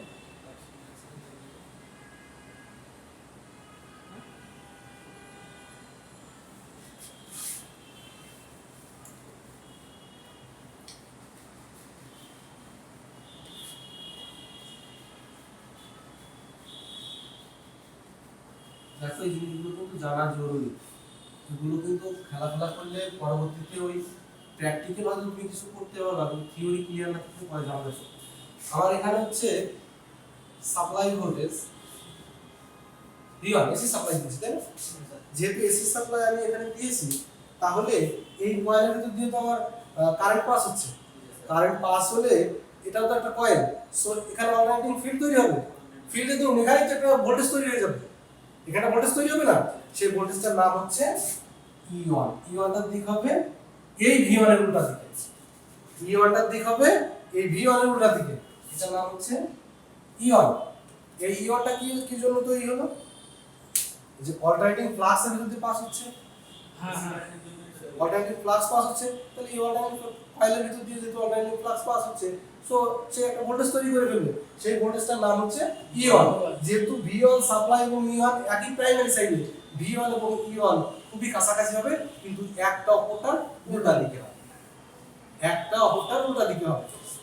V1 মানে এর কাছাকাছি, E1 অনেক সময় V1 কে E1 আমরা বলি, কাছাকাছি, কিন্তু দিকটা হবে এর দিক যদি এদিকে হয় এর দিক হবে উল্টা, মানে এই লেন্সের ল, যার জন্য তৈরি হচ্ছে E1 টা, সেই ভোল্টেজটাকে সে বাধা দিতে থাকে। বুঝা গেল কেন E1 টা হবে? আচ্ছা, এখন এই E1 তো এখানে তৈরি হলো, E1 তৈরি হওয়ার ফলে কিসের জন্য? এখানে ফ্লাক্সের জন্য, সেই ফ্লাক্স তো এখানে লিংক আপ হচ্ছে, সো এখানে একটা ভোল্টেজ তৈরি হবে, সেই ভোল্টেজটা এই E1 কে বাধা দেবে। E1 কে বাধা দিতে গেলে তার দিক হবে কোন দিকে? এই উপরের দিকেই হবে, E2 মুখোমুখি বাধা হবে, তাই তো? সো E1 এর দিক এবং E2 এর দিক কিন্তু একই দিক হবে, V1 এর দিকটা হবে উল্টা।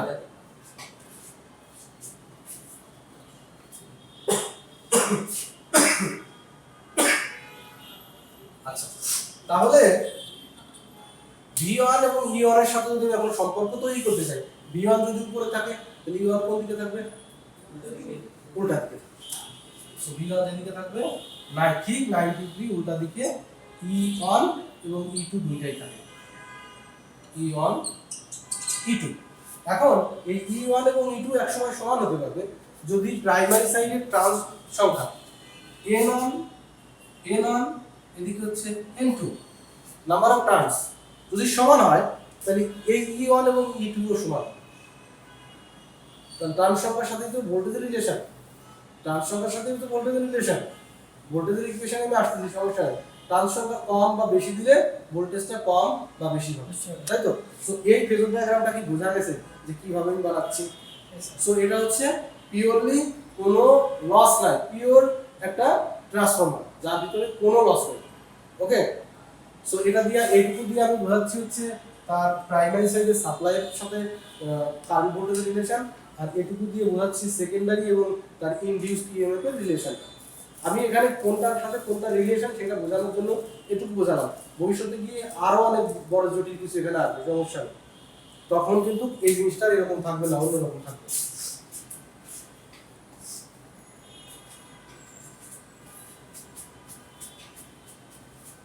এটা কিন্তু চোখ বুঝে গিয়ে ফেললাম তা কিন্তু না। আমি যদি বলি E1 এবং E2 এর দিক একই দিক, সেক্ষেত্রে কিন্তু তোমাকে এক্সপ্লেইন করতে পারতে হবে কেন একই দিকে, একই দিক মানে একে অপরকে ইয়ে করার জন্য কেন আগায় আসতেছে, একে অপরকে কেন অপোজ করার জন্য আগায় আসতেছে, কিসের উপর ভিত্তি করে আগায় আসতেছে, সেটা কিন্তু তোমাকে বলতে পারতে হবে। তাই লেন্সের ল কথা বলতেছেন,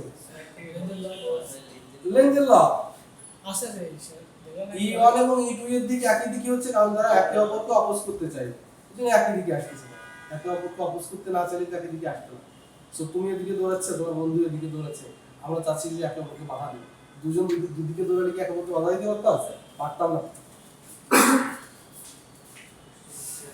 আচ্ছা, এখন আসি এই যে আমরা একটা ট্রান্সফরমার বানাইলাম, ট্রান্সফরমার একটু বানানোর চেষ্টা করলাম, ট্রান্সফরমারের আইডিয়াল ফেজর ডায়াগ্রাম দেখার চেষ্টা করলাম। এখন এই ট্রান্সফরমারে প্রাইমারিতে কি পরিমাণ ভোল্টেজ ইনডিউসড হবে, সেকেন্ডারিতে কি পরিমাণ ভোল্টেজ ইনডিউসড হবে, তার একটা ইকুয়েশন জানা থাকা প্রয়োজন, তাই না? সো এই ভোল্টেজের ইকুয়েশনের ক্ষেত্রে বলতেছে যে আমার প্যাচ সংখ্যা ইনটু চেঞ্জ অফ ফ্লাক্স, আমার কি পরিমাণ প্যাচ সংখ্যা থাকবে, এখানে কি বলতেছে number of turns into change of flux, সময়ের সাথে ফ্লাক্সের কি পরিমাণ চেঞ্জ হচ্ছে তার গুণফল হচ্ছে আমার কি পরিমাণ ভোল্টেজ ইনডিউসড হবে তাই। তাহলে যদি E1 হয়, E1 হবে মাইনাস কি নির্দেশ করতেছে, দুয়ের দিকে মাইনাস নির্দেশ করতেছে যে সাপ্লাই ভোল্টেজ যেদিকে আছে E1 টা তার উল্টা দিকে। ওকে, সো n হচ্ছে টার্নস সংখ্যা, d i dt, এই দুইটার গুণফলই তো আমার প্রাইমারি সাইডে কি পরিমাণ ভোল্টেজ তৈরি হবে, প্রাইমারি সাইডে কি পরিমাণ ভোল্টেজ তৈরি হবে তা এই ইকুয়েশনের উপর নির্ভর করবে, তাই তো? এখন এই ইকুয়েশনটাকে আর একটু আমরা অন্যভাবে লিখি। এখন change of flux, change of flux দেখতে গেলে ফ্লাক্সের আমার ইয়েটা তো কার্ভটা দেখতে হবে, ফ্লাক্সের কার্ভটা কেমন, কার্ভটা দেখার পরে থেকে তো আমি আন্দাজে চেঞ্জ অফ ফ্লাক্স কেমন হচ্ছে, কত দ্রুত চেঞ্জ হচ্ছে না আস্তে চেঞ্জ হচ্ছে, তাই না? সেটা করার জন্য একটা ফ্লাক্সের কার্ভ নিয়ে আসি, মনে করো এটা একটা ফ্লাক্স, সম্পূর্ণ সাইকেল একটা ফ্লাক্স, হ্যাঁ অল্টারনেটিভ ফ্লাক্স, যেহেতু একটা অল্টারনেটিভ ফ্লাক্স। সো এখানে আসলে হচ্ছে টি, তাই না? ওখানে আসলে কি টাইম পিরিয়ড, একটা সম্পূর্ণ সাইকেল করার জন্য যে সময়টুকু লাগবে সেটা হচ্ছে আমার একটা টাইম পিরিয়ড, তাই না? এই টাইম পিরিয়ডকে চারটা ভাগে ভাগ হয়ে গেছে, তাই না? এখানে একবার, এখানে একবার, তাই না? তাহলে এটা হচ্ছে t/4, এটা হচ্ছে t/4। আমি এখন নির্ণয় করতে যাচ্ছি এভারেজ, মানে এভারেজ ফ্লাক্সের চেঞ্জ কি রকম হচ্ছে। এখানে হচ্ছে ফ্লাক্স হচ্ছে 5m ম্যাক্সিমাম, ম্যাক্সিমামের ভ্যালুর সঙ্গে যদি সেখানকার টাইম দিয়ে আমি ভাগ করে দেই তাহলে এভারেজ কি পরিমাণ চেঞ্জ হবে সেটা নির্ণয় করা যাবে। তাহলে 5m ডিভাইডেড বাই t/4, এটা কি কিভাবে লেখা যায়? ফ্রিকোয়েন্সি মানে কি 1/t t equal to 1/, t equal to 1/, so এটাকে উল্টাই লিখলে হবে t 1/4। হিসাব করে দেখো, কারণ ওটা হচ্ছে 1/f আকারে, সো এটা যদি আসে নিচে চলে আসে, সো এটা চেঞ্জ হয়ে যাবে 1/4f। শেষ পর্যন্ত কি হবে 5m4f, তাই না? এই যে এভারেজ চেঞ্জ অফ ফ্লাক্স এইটা বলবে এইখানটায় g5/dt, average change of flux. এটা কোথা থেকে আনলাম? এখান থেকে আনলাম, এটা অন্যভাবে বানাবে। এই যে ফ্লাক্সের ইকুয়েশন, এই ইকুয়েশনটা লেখা যায় 5m cos ওমেগা t, তাই না? এই ইকুয়েশন দিয়ে তো ফ্লাক্সের ইকুয়েশনটা আনা যায়, এভাবে আনা যায়। এখন এটা যদি ডিফারেনশিয়েট করি এই একই জিনিস হবে। আমি এটা মানে হাতে কলমে একটা দিকে ভাগ করে করে করার চেষ্টা করলাম, কিন্তু এই ইকুয়েশনটাকে ডিফারেনশিয়েট করা যাবে। এটা তো সাইন ওয়েভ, এটা তো সাইন ওয়েভ, সাইন ওয়েভ কিভাবে লেখা যায় না 5m cos omega t, maximum একটা ভ্যালু থাকে তাহলে তো cos দিয়ে গুণ করা থাকবে। এটাকে যদি তুমি ডিফারেনশিয়েট করো তাহলে কিন্তু এই সেম জিনিসটাই আসবে, সেম জিনিসটাই আসবে, যেটা হচ্ছে আমি হাতে হাতে করলাম ডিফারেনশিয়েট না করে করার জন্য। তাহলে এটা দাঁড়াবে হচ্ছে -1 5m into 4f, -1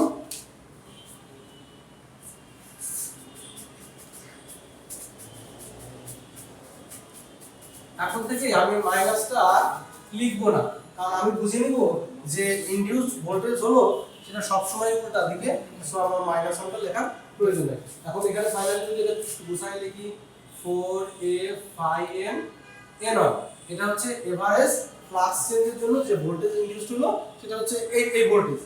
এখন এই ভোল্টেজের সাথে এভারেজ ভোল্টেজের একটা রিলেশন যদি করি RMS value RMS value divided by average value.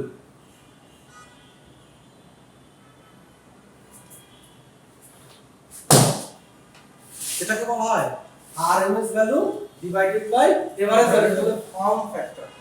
Form factor দিয়ে কি বোঝা যায় যে আমি যে সিগন্যালটা পেলাম, এই সিগন্যালটা সাইন ওয়েভের কতটা কাছাকাছি, এটা কি রেক্টেঙ্গুলার টাইপের নাকি ট্রায়াঙ্গুলার শেপের নাকি সাইন ওয়েভ, মানে কি ডিরেক্ট সুন্দর দেখতে একটা সাইন ওয়েভ, তাই না? যে পিকটা স্মুথলি উঠবে, স্মুথলি নামবে। বাট যদি ইয়ে হতো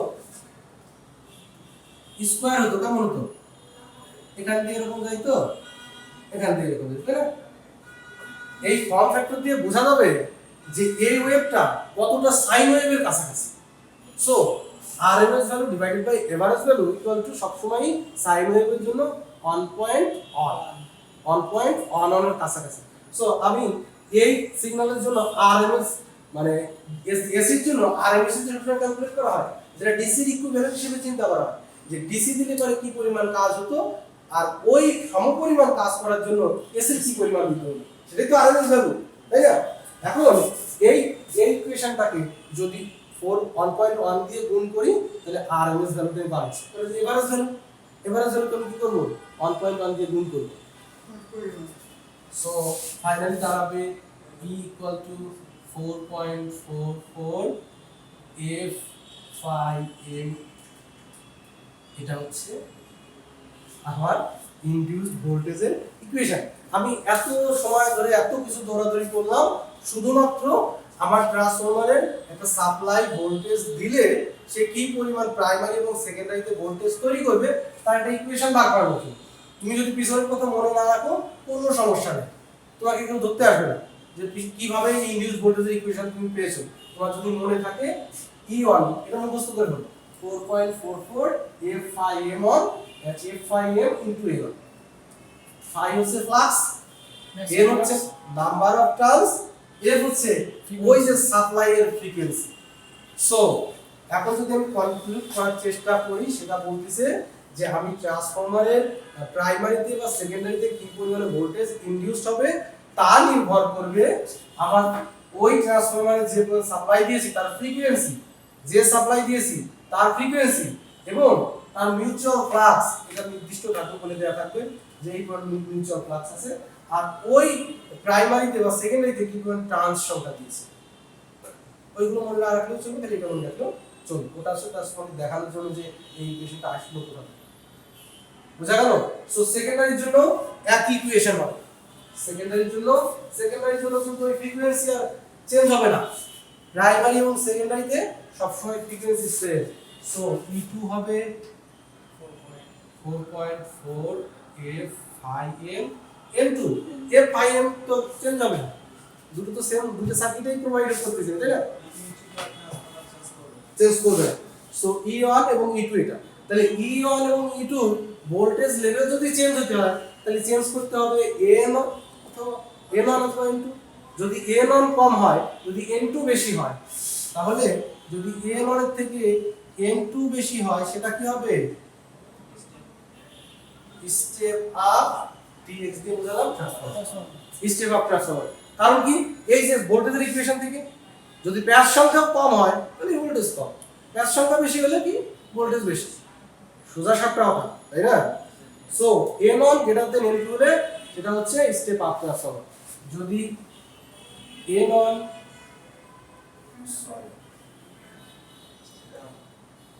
এটা N1 গ্রেটার দেন N2 মানে আমি বলছি কি প্রাইমারি সাইডের টার্ন সংখ্যা হচ্ছে সেকেন্ডারি থেকে বেশি, এটা হচ্ছে স্টেপ ডাউন।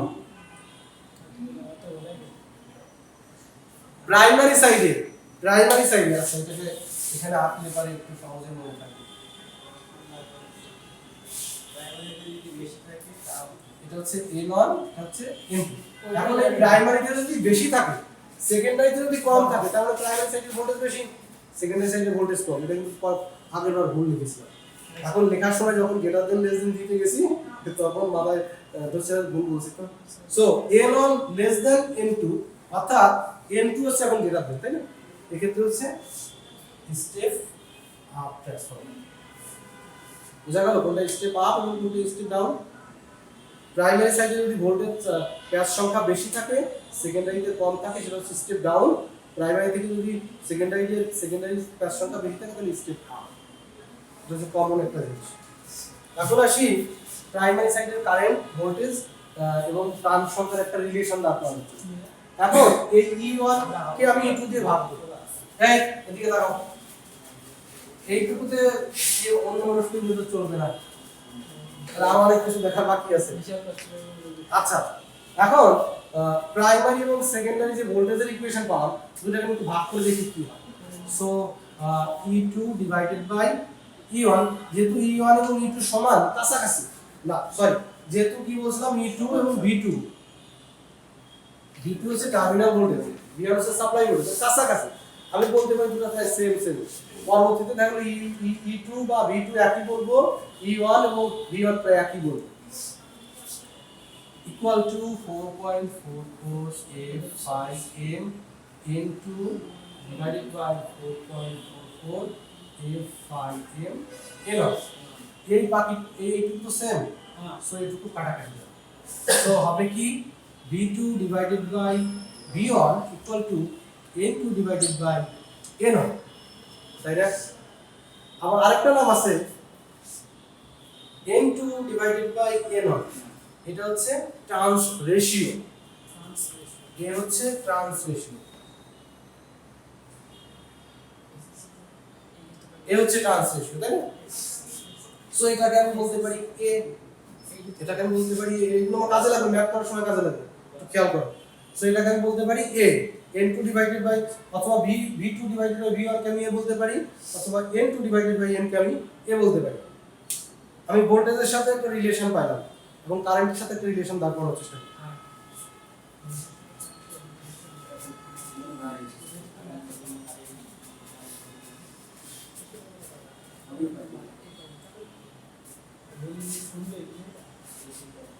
আচ্ছা, ট্রান্সফর্মার তো কখনো পাওয়ার চেঞ্জ করে না, না পাওয়ার তো সবসময় সেম, তাই না? তাহলে প্রাইমারি ইনপুট পাওয়ার যেটা থাকবে P অন সেটা হচ্ছে I1 ইনটু V1, তাই P2 হবে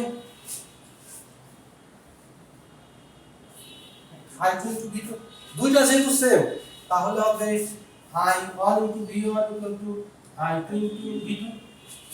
আবার আগের মতো করে যদি সাজাই I1 divided by I2 divided by V2 divided by V1, V2 divided by V1 সমান কি A, ট্রান্স রেশিও, তাই না? এখন এই তিনটা মিলে একটা ইকুয়েশন দাঁড়ালো। এই ইকুয়েশনটা মোটামুটি সমস্ত ম্যাথ করতেই কাজে লাগবে। এই ইকুয়েশনটা একটু মুখস্থ রাখবা।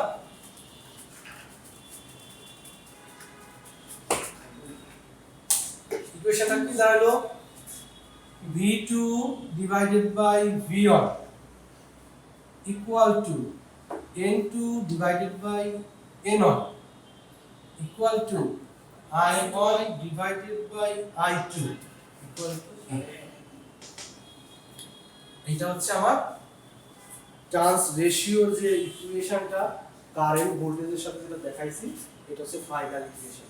এই ইকুয়েশনটা ইউজ করে আমি ট্রান্সফরমারের যে কোনো ম্যাথ সলভ করতে পারবো। আমাদের কত সময় আছে? 15 মিনিট আছে এখনো। গুড,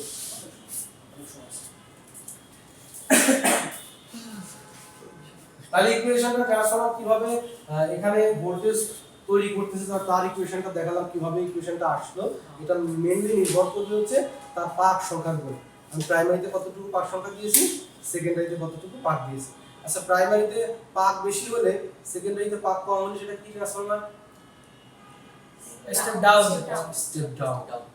সেকেন্ডারিতে পাক সংখ্যা বেশি হলে স্টেপ আপ, স্টেপ আপ, কারণ হচ্ছে পাক সংখ্যার উপর নির্ভর করে ভোল্টেজটা। গুড, এইটা তো মনে থাকবে। ট্রান্স রেশিও যে ইকুয়েশনটা, এটা ভোল্টেজ এবং ট্রান্স সংখ্যা এই দুটোর জন্য কিন্তু সেম। 2 উপরে, 2 মানে কি সেকেন্ডারি সাইড, কিন্তু কারেন্টের জন্য কিন্তু I1 উপরে, মানে প্রাইমারি সাইডে কারেন্ট উপরে থাকে। এটা কিন্তু মাথায় নেই, কারণ V2 N2 উপরে, কিন্তু I1 কিন্তু আমার উপরে গেছে, I2 না। কারণ হচ্ছে পাওয়ারের ইকুয়েশন থেকে কিন্তু এটা ড্রাইভ করছে। এই জিনিসগুলো এখানে বলা আছে যে N2 গ্রেটার দেন N1 হলে step up, N2 less than N1 হলে স্টেপ ডাউন। হ্যাঁ, এরকম মুখস্থ করে করবা। আবার যখন আমি কারেন্টের সাথে রিলেশন তৈরি করতে গেছি, তখন ইনপুট পাওয়ার বা input apparent power VA equal to output apparent power সমান ধরে ওই I এর রিলেশনটা দাঁড় করাইছি। ওকে, এখান থেকে এও বলা হয়, কেও বলা হয়, যে যেটা বলে। বিভিন্ন বইয়ে কি লেখা আছে, বিভিন্ন বইয়ে এই লেখা আছে। হ্যাঁ, এটাই শেষ। আমি ম্যাথটা করাই ছেড়ে দিব। আমি এতটুকু যা পড়ালাম তা হচ্ছে ম্যাথের উপরে আমি কনক্লুড করার চেষ্টা করব। ওকে, যা পড়িয়েছি আমি কি পড়ালাম তাহলে ফাইনালি এসে আইডিয়াল ট্রান্সফর্মার পড়াইলাম। আইডিয়াল ট্রান্সফর্মার কিভাবে ফেজর ডায়াগ্রাম আঁকা যায়। আমি কিন্তু এটা পরে আবার জিজ্ঞেস করব যে কারেন্ট ভোল্টেজের ল্যাগিং লিডিং জিনিসটা কি, একটু ভালো করে পড়লো। কারণ সার্কিট 2 তে এটা মাস্ট পড়ার কথা। বুঝছেন, এসি সোর্স মানেই, এসি এলিমেন্ট মানেই সেখানে ল্যাগিং সার্কিট তো হয়নি স্যার। সার্কিট তো তোমাদের হবে না, পা বলে দাও না। না, এখনো হয়নি তো। সার্কিট তো হইছে, বুবু স্যার কোন ক্লাস করছো না? না স্যার, আমরা সাইড 1 করছি শুধু। স্যার রিসিলেক্টিভ লাইন সার্কিট টু হবে। এই জন্য তো। আচ্ছা ঠিক আছে, এটা নিয়ে তাহলে আমি একটু আলোচনা করব।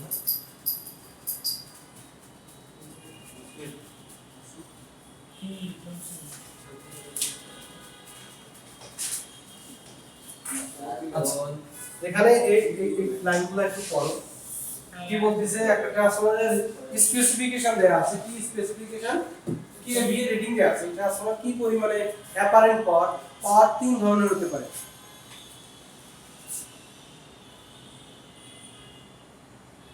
অ্যাপারেন্ট পাওয়ার অ্যাপারেন্ট ফর্ম,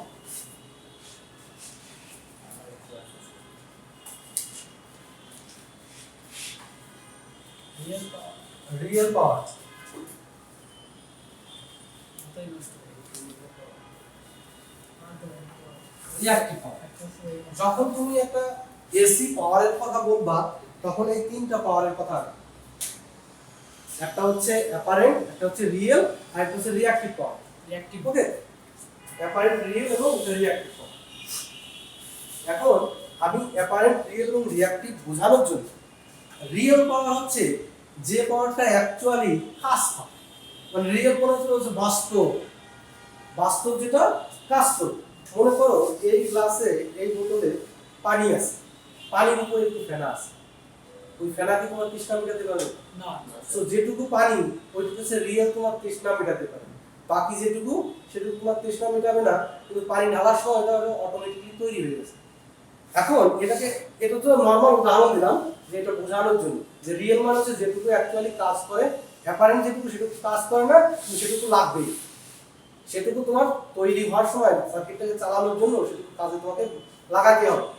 সে এনার্জিটা কখনো লস হবে না, কিন্তু এই এনার্জিটা তুমি খেয়ে শেষ করতে পারবা, এটা তো তুমি খেয়ে শেষ করতে পারবা না, এটা তুমি খাইতেই পারবা না, এটা তুমি খাইতেই পারবা না, এটা জল ঢালবা আবার খাবা। এটা সাধারণত ওয়াইনের জন্য প্রযোজ্য, তুমি ওয়াইন দিয়ে উদাহরণটা দিলাম না, তুমি ওয়াইন ঢালতে পারে একটা ফেনা তৈরি হয়ে যায়, বা কোল্ড ড্রিঙ্কস ঢাললে একটা ফেনা তৈরি হয়। ফেনাটা বাদ দিয়ে আসল কোল্ড ড্রিঙ্কস কিন্তু আমরা খাই, ফেনাটা তো কোনো কাজে লাগে না, ওই ফেনাটাকে বলতেছে রিঅ্যাক্টিভ পাওয়ার। ফেনাটা হচ্ছে রিঅ্যাক্টিভ পাওয়ার, যেটা হচ্ছে পুনরায় অ্যাক্টিভ হতে পারে। একবার একবার সে সার্কিটে যাবে আবার ফেরত আসবে, একবার সার্কিটে যাবে আবার ফেরত আসবে। এটা একটা ডায়াগ্রাম আছে, ট্রায়াঙ্গেল বলে। এটাকে আমি আরেকটু সহজভাবে বোঝানোর চেষ্টা করি, আমি হয়তো সম্পূর্ণরূপে এখনো বোঝাইতে পারিনি। রিয়েল পাওয়ার, রিঅ্যাক্টিভ পাওয়ার,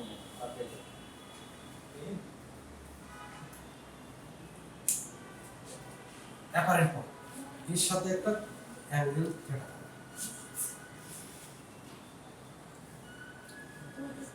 একটা ইন্ডাকশন মোটর সার্কিট থেকে বা লাইন থেকে যখন সে পাওয়ারটা কনজিউম করতে থাকে তখন সে মূলত নেবে হচ্ছে অ্যাপারেন্ট পাওয়ার। সেই অ্যাপারেন্ট পাওয়ার থেকে সে কিছু পাওয়ার হচ্ছে রিয়েল পাওয়ার কনজিউম করবে, অর্থাৎ কিছু পাওয়ার সে কাজে কনভার্ট করবে, অ্যাকচুয়ালি মোটরটা ঘোরায় কাজে কনভার্ট করবে। বাকি কিছু পাওয়ার থাকবে সে কনভার্ট করবে না, সে পাওয়ার দিয়ে শুধু মোটরটা রান করানোর জন্য যে ম্যাগনেটিক ফিল্ডটা প্রডিউস করা দরকার, যে ম্যাগনেটিক ফিল্ডটা প্রডিউস করা দরকার, সেই ম্যাগনেটিক ফিল্ডটা প্রডিউস করবে। ম্যাগনেটিক ফিল্ডের তো কোনো পাওয়ার লস হয় না, যেহেতু ইন্ডাক্টর, ইন্ডাক্টর কি কোনো পাওয়ার খায়? কোনো পাওয়ার খায় না। পিওর ইন্ডাক্টর কখনো পাওয়ার কনজিউম করে না, পাওয়ার কনজিউম করে হচ্ছে শুধু রেজিস্টিভ লোড। ইন্ডাকটিভ লোড এবং ক্যাপাসিটিভ লোড কখনোই পাওয়ার কনজিউম করবে না, পাওয়ার কনজিউম করবে হচ্ছে রেজিস্টিভ লোড। যদি পিওরলি ইন্ডাক্টর হয় সে কি করবে? ম্যাগনেটিক ফিল্ডে এনার্জি স্টোর করবে, ফার্স্ট সাইকেলে স্টোর করবে, সেকেন্ড সাইকেলে ডিসচার্জ করবে। সো লাইন থেকে সে একটা পাওয়ার নিবে, পাওয়ার নেওয়ার পরে কিছু পাওয়ার সে রিয়েল পাওয়ার হিসেবে এনার্জিতে কনভার্ট করবে, মানে ইলেকট্রিক্যাল এনার্জি রোটেটিং এনার্জিতে কনভার্ট করবে, আর বাকি এনার্জিটুকু সে একবার নিবে, ওই ম্যাগনেটিক ফিল্ড তৈরি করবে, আবার নিবে, ছেড়ে দিবে। এর জন্য ওটার নাম হচ্ছে রিঅ্যাক্টিভ পাওয়ার। একবার নেয় একবার ছেড়ে দেয়, একবার নেয় একবার ছেড়ে দেয়, কিন্তু ওই পাওয়ারটুকু না হলে কিন্তু মোটরটা চলছে না। সো অ্যাপারেন্ট পাওয়ার হচ্ছে দুটো যোগফল, রিয়েল পাওয়ার এবং রিঅ্যাক্টিভ পাওয়ারের যোগফল হচ্ছে অ্যাপারেন্ট পাওয়ার। এর সাথে অ্যাঙ্গেলের রিলেশন যেটা আছে, কারেন্ট এবং ভোল্টেজের একটা রিলেশন আছে, এবং এই অ্যাপারেন্ট পাওয়ার যদি বেশি হয়ে যায়, রিয়েল পাওয়ার যদি কম হয়, তাহলে পাওয়ার ফ্যাক্টর খুব ড্রপ হয়। এর একটা ইকুয়েশন আছে, এটা যেহেতু সার্কিট এর কথা আসে না, যার জন্য পুরো মাথায় সমস্যা আছে। P = VI cos θ। এই cos θ কে বলা হয় PF, পাওয়ার ফ্যাক্টর। অর্থাৎ এই PF দেখে বোঝা যায় যে আমি লাইন থেকে কি পরিমাণ পাওয়ার নিচ্ছি, তার কতটুকু পাওয়ার আমি খাচ্ছি। আমি লাইন থেকে নিলাম মনে করো 10 kVA, 10 kVA পাওয়ার নিলাম, তার থেকে হয়তো কিছু পাওয়ার আমি রিয়েল ওয়ার্কে কনভার্ট করলাম, বাকিটুকু কনভার্ট করলাম না, সেক্ষেত্রে PF এর পরিমাণ কম হয়ে যাবে। PF হচ্ছে ইউনিট মান হচ্ছে অন, ম্যাক্সিমাম হতে পারে অন, অনেক কম যত হবে 95.95 এর নিচে আসলেই তোমাকে পেনাল্টি করা হবে, পিএফ কারেকশন করতে বলা হবে, পাওয়ার ফ্যাক্টর কারেকশনের কথা বলা হবে, ইন্ডাস্ট্রিতে খুব বেশি বলা হয় পাওয়ার ফ্যাক্টর কারেকশনের কথা বলা হয়, কারণ তুমি রিঅ্যাক্টিভ পাওয়ার যদি বেশি নিতে থাকো, পাওয়ারটা কি হচ্ছে, লাইনে দৌড়াদৌড়ি করতেছে, অসিলেট করতেছে, একবার ঢুকছে একবার বের হচ্ছে, অসিলেশন হচ্ছে, লাইনের ভিতরে একটা অসিলেশন হচ্ছে, এই অসিলেশনের জন্য নানান ঝামেলা তৈরি হতে পারে, যার জন্য বলা হয় যাতে তুমি রিঅ্যাক্টিভ পাওয়ার খুব কম কনজিউম করো, তুমি পাওয়ার ফ্যাক্টর কারেকশনের জন্য সিস্টেম বানাও। সো যদি আমার ইন্ডাকটিভ লোড বেশি হয়, ইন্ডাক্টরের উল্টো হচ্ছে ক্যাপাসিটর, আমি ক্যাপাসিটর এক্সট্রা লাগাই, যদি ক্যাপাসিটিভ লোড হয়, ক্যাপাসিটর উল্টো হচ্ছে ইন্ডাক্টর, সো ইন্ডাক্টর ব্যাক করা, এভাবে আমি পাওয়ার ফ্যাক্টর কারেকশন করতে পারি। এই তিনটা জিনিস বলার কারণ আছে, কারণ আমার ম্যাথটা করতে গেলে রিয়েল পাওয়ারের কথা বলা আছে, অ্যাপারেন্ট পাওয়ারের কথা বলা আছে এবং রিঅ্যাক্টিভ পাওয়ারের কথা বলা আছে। তাহলে রিয়েল পাওয়ার হচ্ছে সেই পাওয়ার যে পাওয়ারটা অ্যাকচুয়ালি কাজে কনভার্ট হচ্ছে, রিঅ্যাক্টিভ পাওয়ার হচ্ছে সেই পাওয়ার যে পাওয়ারটা কোনো কাজেই কনভার্ট হচ্ছে না কিন্তু মেশিনটা চালানোর জন্য কাজে লাগছে, সেই পাওয়ারটা একবার নিচ্ছে একবার ছেড়ে দিচ্ছে, নিচ্ছে এবং ছেড়ে দিচ্ছে। আর অ্যাপারেন্ট পাওয়ার হচ্ছে রিয়েল পাওয়ার এবং রিঅ্যাক্টিভ পাওয়ারের যোগ পাওয়ার। কারণ এই যে এই সম্পূর্ণ বোতলটা হচ্ছে এনার্জি সম্পূর্ণ স্টোরেজ, তাই না? এটাকে বলতেছি সম্পূর্ণ পাওয়ার হচ্ছে এইটা, তার ভিতরে শুধু পানিটুকু হচ্ছে একটা লেভেলের পাওয়ার, ওই পাওয়ারটা হচ্ছে রিয়েল পাওয়ার যেটা তোমার তৃষ্ণার কারণ করতে পারে। আর যে ফেনাটুকু থাকবে, যে ফেনাটুকু থাকবে ওইটা হচ্ছে রিঅ্যাক্টিভ পাওয়ার যেটা তোমার তৃষ্ণার কারণ করতে পারবে না কিন্তু বোতলটা সম্পূর্ণ করতে তার কাজে আসছে। ওকে, স্যার এটা সার্কিট টুতে আছে না স্যার? এই পাওয়ারের কথা সার্কিট টুতে আছে। আমার মাথায় বলতে আছে। আচ্ছা, এখন এখানে কি কি বলছে বলতো, আমি ট্রান্সফরমার ম্যাপটা করতে যাচ্ছি, করে দেখাতে যাচ্ছি যে ইনপুটের সাথে আউটপুটের রিলেশনটা কেমন হয়, কারেন্টের ইকুয়েশন কেমন হয়, ভোল্টেজ কিভাবে ট্রান্সফার হচ্ছে সেটা দেখানোর চেষ্টা করতেছি। একটু পড়ো তো, ওই উপরে যেটা বলা আছে ওটা হচ্ছে স্পেসিফিকেশনস। একটা ট্রান্সফরমারের স্পেসিফিকেশন বলা আছে যে এই ট্রান্সফরমারটা কেভিএ, কেভিএ হচ্ছে অ্যাপারেন্ট পাওয়ারের রেটিং, মানে অ্যাপারেন্ট পাওয়ারের একক। আচ্ছা, ওই তিনটা পাওয়ারের এককের কথা একটু বলে আসি, অনেক কিছু আছে বুঝছো।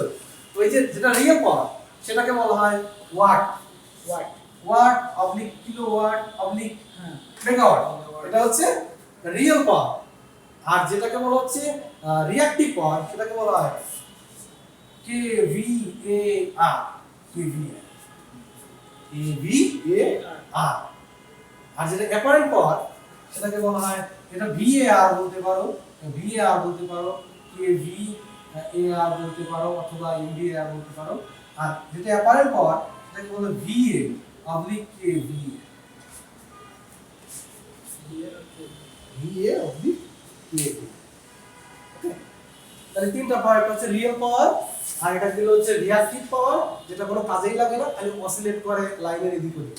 ওকে, আর এটা হচ্ছে অ্যাপারেন্ট পাওয়ার যেটা হচ্ছে মনে হচ্ছে সে এতটুকু নিচ্ছে, মনে হচ্ছে সে এতটুকু নিচ্ছে। তাহলে এই যে ভ্যালুটা কেভিএ এটা হচ্ছে অ্যাপারেন্ট পাওয়ার, অর্থাৎ ওই ট্রান্সফরমারে কি পরিমাণে অ্যাপারেন্ট পাওয়ার আসছে কেভিএ। আর 7200 যেটা বলতেছে 7200 এটা হচ্ছে ভোল্টেজের রেটিং, এটা হচ্ছে প্রাইমারি সাইডের ভোল্টেজ 7.2 কিলোভোল্ট ঢুকতেছে আপনার 7। তাহলে এটাকে বলো ভি কি বলবেন গেল দাও ভোল্টটা অটো স্যার, মনে না করে তো বলে না অটো স্যার।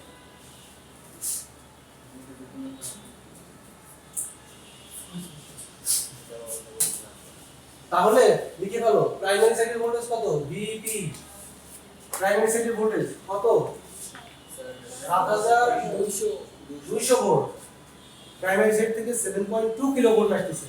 ওকে, আর সেকেন্ডারিতে কত পাচ্ছি, ভি সেকেন্ডারি ভিএস 220 ভোল্ট আর 240 240 অথবা 120। কেন বলছে, Center tap করা। এটা হচ্ছে সেন্টার ট্যাপ করা। আমি যদি মেইন লাইন থেকে নেই তাহলে 240 পাবো, যদি মাঝামাঝি নেই তাহলে 120 পাবো। স্যার ট্যাপ যে centre tap single transformer operates rated voltage, এটা রেটেড ভোল্টেজে অপারেট করতেছে, অর্থাৎ 720 এ অপারেট করতেছে, মানে 7.2 কিলো ভোল্ট এটা অপারেট করতেছে। It supply a single phase load that has an equivalent impedance, এটা লোড সাপ্লাই দিচ্ছে, মানে এই ট্রান্সফরমার থেকে একটা লোড সাপ্লাই দিচ্ছি সেটা ভ্যালু কত 7.2। এটা হচ্ছে রেক্টেঙ্গুলার ফর্মে আছে। রেক্টেঙ্গুলার ফর্ম বোঝো তো ম্যাডাম পড়াইনি পোলার ফর্ম। হ্যাঁ বলো রম পোলার ফর্ম এটা হচ্ছে পোলার ফর্ম। রেক্টেঙ্গুলার ফর্ম হচ্ছে ওই যে স্থান ওই কি স্থান বলে কমপ্লেক্সের ম্যাপ করো না স্যার ম্যাডাম তো আমাদের কিছু পড়ায়নি স্যার। কমপ্লেক্স এখন পড়ানো হয় না। না কমপ্লিট এটা মনে করো যে 7.2 অ্যাঙ্গেল অফ মানে কারেন্ট ভোল্টেজের একটা রিলেশন এখানে আছে। এখানেও কারেন্ট ভোল্টেজের একটা ফেজ ডিফারেন্স আছে। কারেন্ট ভোল্টেজের ফেজ ডিফারেন্স হচ্ছে 36.9। মানে ওই যে এলিমেন্টটা নিয়েছি এলিমেন্টের ইম্পিডেন্স হচ্ছে 7.2 ওহম, কিন্তু এর তো কারেন্ট ভোল্টেজের একটা রিলেশন আছে। এটা হচ্ছে 36.9 ওহম। মানে ফেজ ডিফারেন্স আছে কারেন্ট এবং ভোল্টেজের। এখন বলতেছে অ্যাজিউম অ্যান আইডিয়াল ট্রান্সফরমার। আমি চিন্তা করব একটা আইডিয়াল ট্রান্সফরমার। চিন্তা করে আমাকে বের করতে হবে ট্রান্স রেশিও। এই ট্রান্সফরমারের ট্রান্স রেশিও কত, তারপর করতে হবে সেকেন্ডারি কারেন্ট কত, তারপর বের করতে হবে প্রাইমারি কারেন্ট কত, এরপর আছে লোডের কথা এখন আমি আসবো না, এটা পরে নিয়ে যেতে একটু পরে দেখো। তারপরে বের করতে হচ্ছে রিয়েল পাওয়ার, তারপর বের করতে হচ্ছে অ্যাপারেন্ট পাওয়ার, তারপর হচ্ছে রিঅ্যাকটিভ পাওয়ার, তারপর হচ্ছে পাওয়ার ফ্যাক্টর। এই কয়টা জিনিস বের করতে হবে। এই খেয়াল করতেছো? স্যার কি আর তো হ্যাঁ মাথার উপরে আছে। কেন মাথার উপরে যাচ্ছে কেন? স্যার একটা কথা হ্যাঁ বলো। ওই যে ট্রান্সফরমারের গাইডগুলো যে লেখা থাকে হ্যাঁ ওটা লেখা আছে, এমএ লেখা থাকে না এটা লেখা আছে, সাবস্টেশনে যেগুলো আছে এটা লেখা আছে যে এই ট্রান্সফরমারটার রেটিং হচ্ছে এই সাবস্টেশন ঢুকে দিয়েছি নরমাল একটা নরমাল নরমাল একটা এই যে ট্রান্সফরমার লেখা আছে না, স্যার ওইটা কি লেখা আছে? লেখা আছে না? ওখানে লেখা আছে ওই যে এই যে লেখা আছে, এই যে লেখা আছে ও এই যে এমবিএ স্যার মোস্তফা গান নাম স্যার। মোস্তফা বলতে ওইজন্য আমরা শুরু দেখেছো যে এমবিএ লেখা আছে, আউটপুট ভোল্টেজ কত আছে, ইনপুট ভোল্টেজ কত আছে লেখা আছে। এখন এই ট্রান্সফরমারে কত লোড লাগাবো সেটা ওইখানে বলা আছে, ওই ট্রান্সফরমারে লোড লাগাবো কত সেটা বলা আছে। এখন ট্রান্স রেশিও যখন বের করতে বলছে, ট্রান্স রেশিও ইকুয়েশন কি বলছিলাম? স্যার গ্যাস রেশিও হ্যাঁ V2/V1, V2/V1 অথবা ভিএস বাই ভিপি হ্যাঁ, তাহলে ট্রান্স রেশিও A হতে পারে V2 বাই হ্যাঁ এটা হচ্ছে VS by V2 secondary divided by V primary অথবা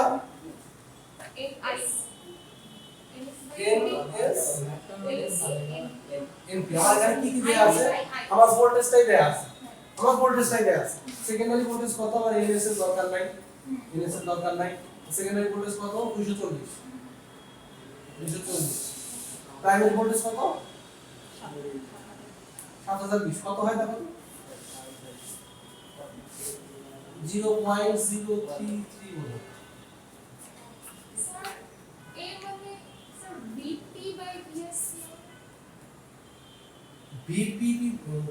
VP/VS এইটা হচ্ছে সেকেন্ডারি, মানে এটা হচ্ছে V2 এটা হচ্ছে অর। স্যার 0.0 2 মানে বুঝিয়েছি ওটা সেকেন্ডারি, স্যার ওইটা সেকেন্ডারি কি 2 বলেছি, প্রাইমারি কে 1 বলেছি।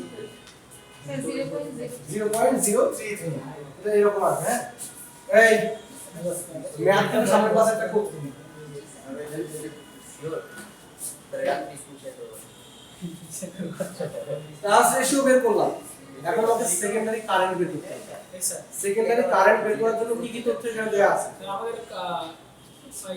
প্রাইমারি কারেন্ট দেওয়া আছে না স্যার? আচ্ছা সেকেন্ডারি কারেন্ট বের করতে গেলে প্রাইমারি কারেন্ট নাই, প্রাইমারি কারেন্ট থাকলে আমি কি করতে পারতাম? I1 ডিভাইডেড বাই I2 অর্থাৎ IP divided by IS equal to A। So primary current দেয়া থাকলে আমি S টাকে ওপাশে নিয়ে গিয়ে এই ট্রান্সিশনে ভাগ করলেই পেতাম, কিন্তু প্রাইমারি কারেন্ট তো নেই, তাও পারবো না। আবার এখানে V থাকলেও বের করতে পারতাম বা অন্য কিছু দিয়ে বের করতে পারতাম। এখন এটাতে বের করা যাচ্ছে না এভাবে, তাহলে আগে আমার সেকেন্ডারি কারেন্টটাকে বের করে আসি। সেকেন্ডারি কারেন্ট বের করার একটা অপশন আমরা দিয়েছি, বলা আছে সেকেন্ডারিতে একটা লোড লাগানো আছে, আর 7.2 তাই না?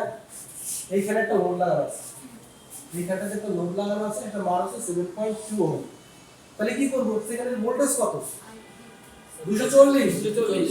সেকেন্ডারি ভোল্টেজ হচ্ছে 240। এটা ওহমস ল কি বলে? ভীষণ আয়ার বলে I1 ডিভাইড সো 240 বাই হচ্ছে 0.2 IS secondary current, IS equal two হবে 240 ডিভাইডেড বাই স্যার 33.33 প্লাস 36 দশমিক 33.33 33.33 মাইনাস 36 দশমিক 9 অ্যাম্পিয়ার। তাহলে আমি কিন্তু সেকেন্ডারি কারেন্ট পেয়েছি। স্যার ওখানে মাইনাস কত 6 এই যে এই অ্যাঙ্গেলটা আমি উপরে তুলে দিয়েছিলাম, অ্যাঙ্গেলটা জাস্ট উপরে নিয়ে গেছি, তাহলে আমি কিন্তু সেকেন্ডারি কারেন্ট বের করলাম, তাই না? সেকেন্ডারি কারেন্ট থেকে প্রাইমারি কারেন্ট বের করতে হবে, তার কি রকম আছে কি sir P I primary current, তাহলে IP equal to A into 30 I এর সেকেন্ড, এর মান হচ্ছে 0.033 ইনটু 33.3 কত হয়? 1.1 না 1.1 অ্যাম্পিয়ার। খেয়াল করো প্রাইমারি কারেন্ট কিন্তু অনেক কম, সেকেন্ডারি কারেন্ট কিন্তু অনেক বেশি। একটা কথা এখান থেকে একটু সামারাইজ করে রাখো, ট্রান্সফরমার কখনো ফ্রিকোয়েন্সি এবং পাওয়ারকে চেঞ্জ করে না, সে শুধু চেঞ্জ করে ভোল্টেজ লেভেলকে। সেটা কি করে? ভোল্টেজ কমায় বা বাড়ায়, রেসপেক্টিভলি কারেন্ট বাড়ায় বা কমায়। যদি ভোল্টেজ বাড়ে তাহলে কারেন্ট কমবে, আর যদি কারেন্ট বাড়ে তাহলে ভোল্টেজ কমবে। এখানে কি ঘটনা ঘটছে? প্রাইমারিতে কারেন্ট কম, ভোল্টেজ বেশি, ভোল্টেজ বেশি, সেকেন্ডারিতে কারেন্ট বেশি, ভোল্টেজ কম। সো এটা হচ্ছে স্টেপ ডাউন ট্রান্সফরমার, তাই না? দুই ভাবে ব্যাখ্যা করা যায়, এটা কিন্তু মাথায় রাখতে হবে। এই ম্যাথগুলো করার উদ্দেশ্য হচ্ছে বাস্তবতার সাথে অ্যাকচুয়ালি ক্যালকুলেশনের কোনো রিলেশন আছে কিনা সেই রিলেশন কিন্তু দেখানোর জন্য। ওকে, এরকম ম্যাথমেটিক্স কিন্তু থাকবে। আমি বেশি ম্যাথমেটিক্স পড়াবো না, কিন্তু ম্যাথমেটিক্স গুলোর ইন্টারপ্রিটেশন একটা থাকতে হবে, যে ম্যাথমেটিক্স কি বোঝাচ্ছে। স্যার এই ম্যাথমেটিক্স দিবেন না স্যার পরীক্ষায়? হ্যাঁ অবশ্যই দিই। স্যার এইটাই দিই। এটা দেবে কে? আচ্ছা এখন যদি আমি বলি যে পাওয়ার কত হবে, পিটি, আচ্ছা পাওয়ারের ব্যাপারটা তোমরা এখনো তো পরিষ্কার না, না স্যার পরিষ্কার করে নিতে হবে। পাওয়ারের ব্যাপারটা আজকে না দেখাই, আগামী স্যার ক্লাসে। টাইম হয়ে গেছে এমনিতে নরমালি যে একটু বোঝা গেছে না, একটা কি বোঝাচ্ছে? কিন্তু আসলে শোনো, আমরা বেশি পড়াতে চাই না, যতটুকু পড়াবো ততটুকুই বুঝবে, আমি পড়াবো। yes, এটা বন্ধ করে দাও। মজা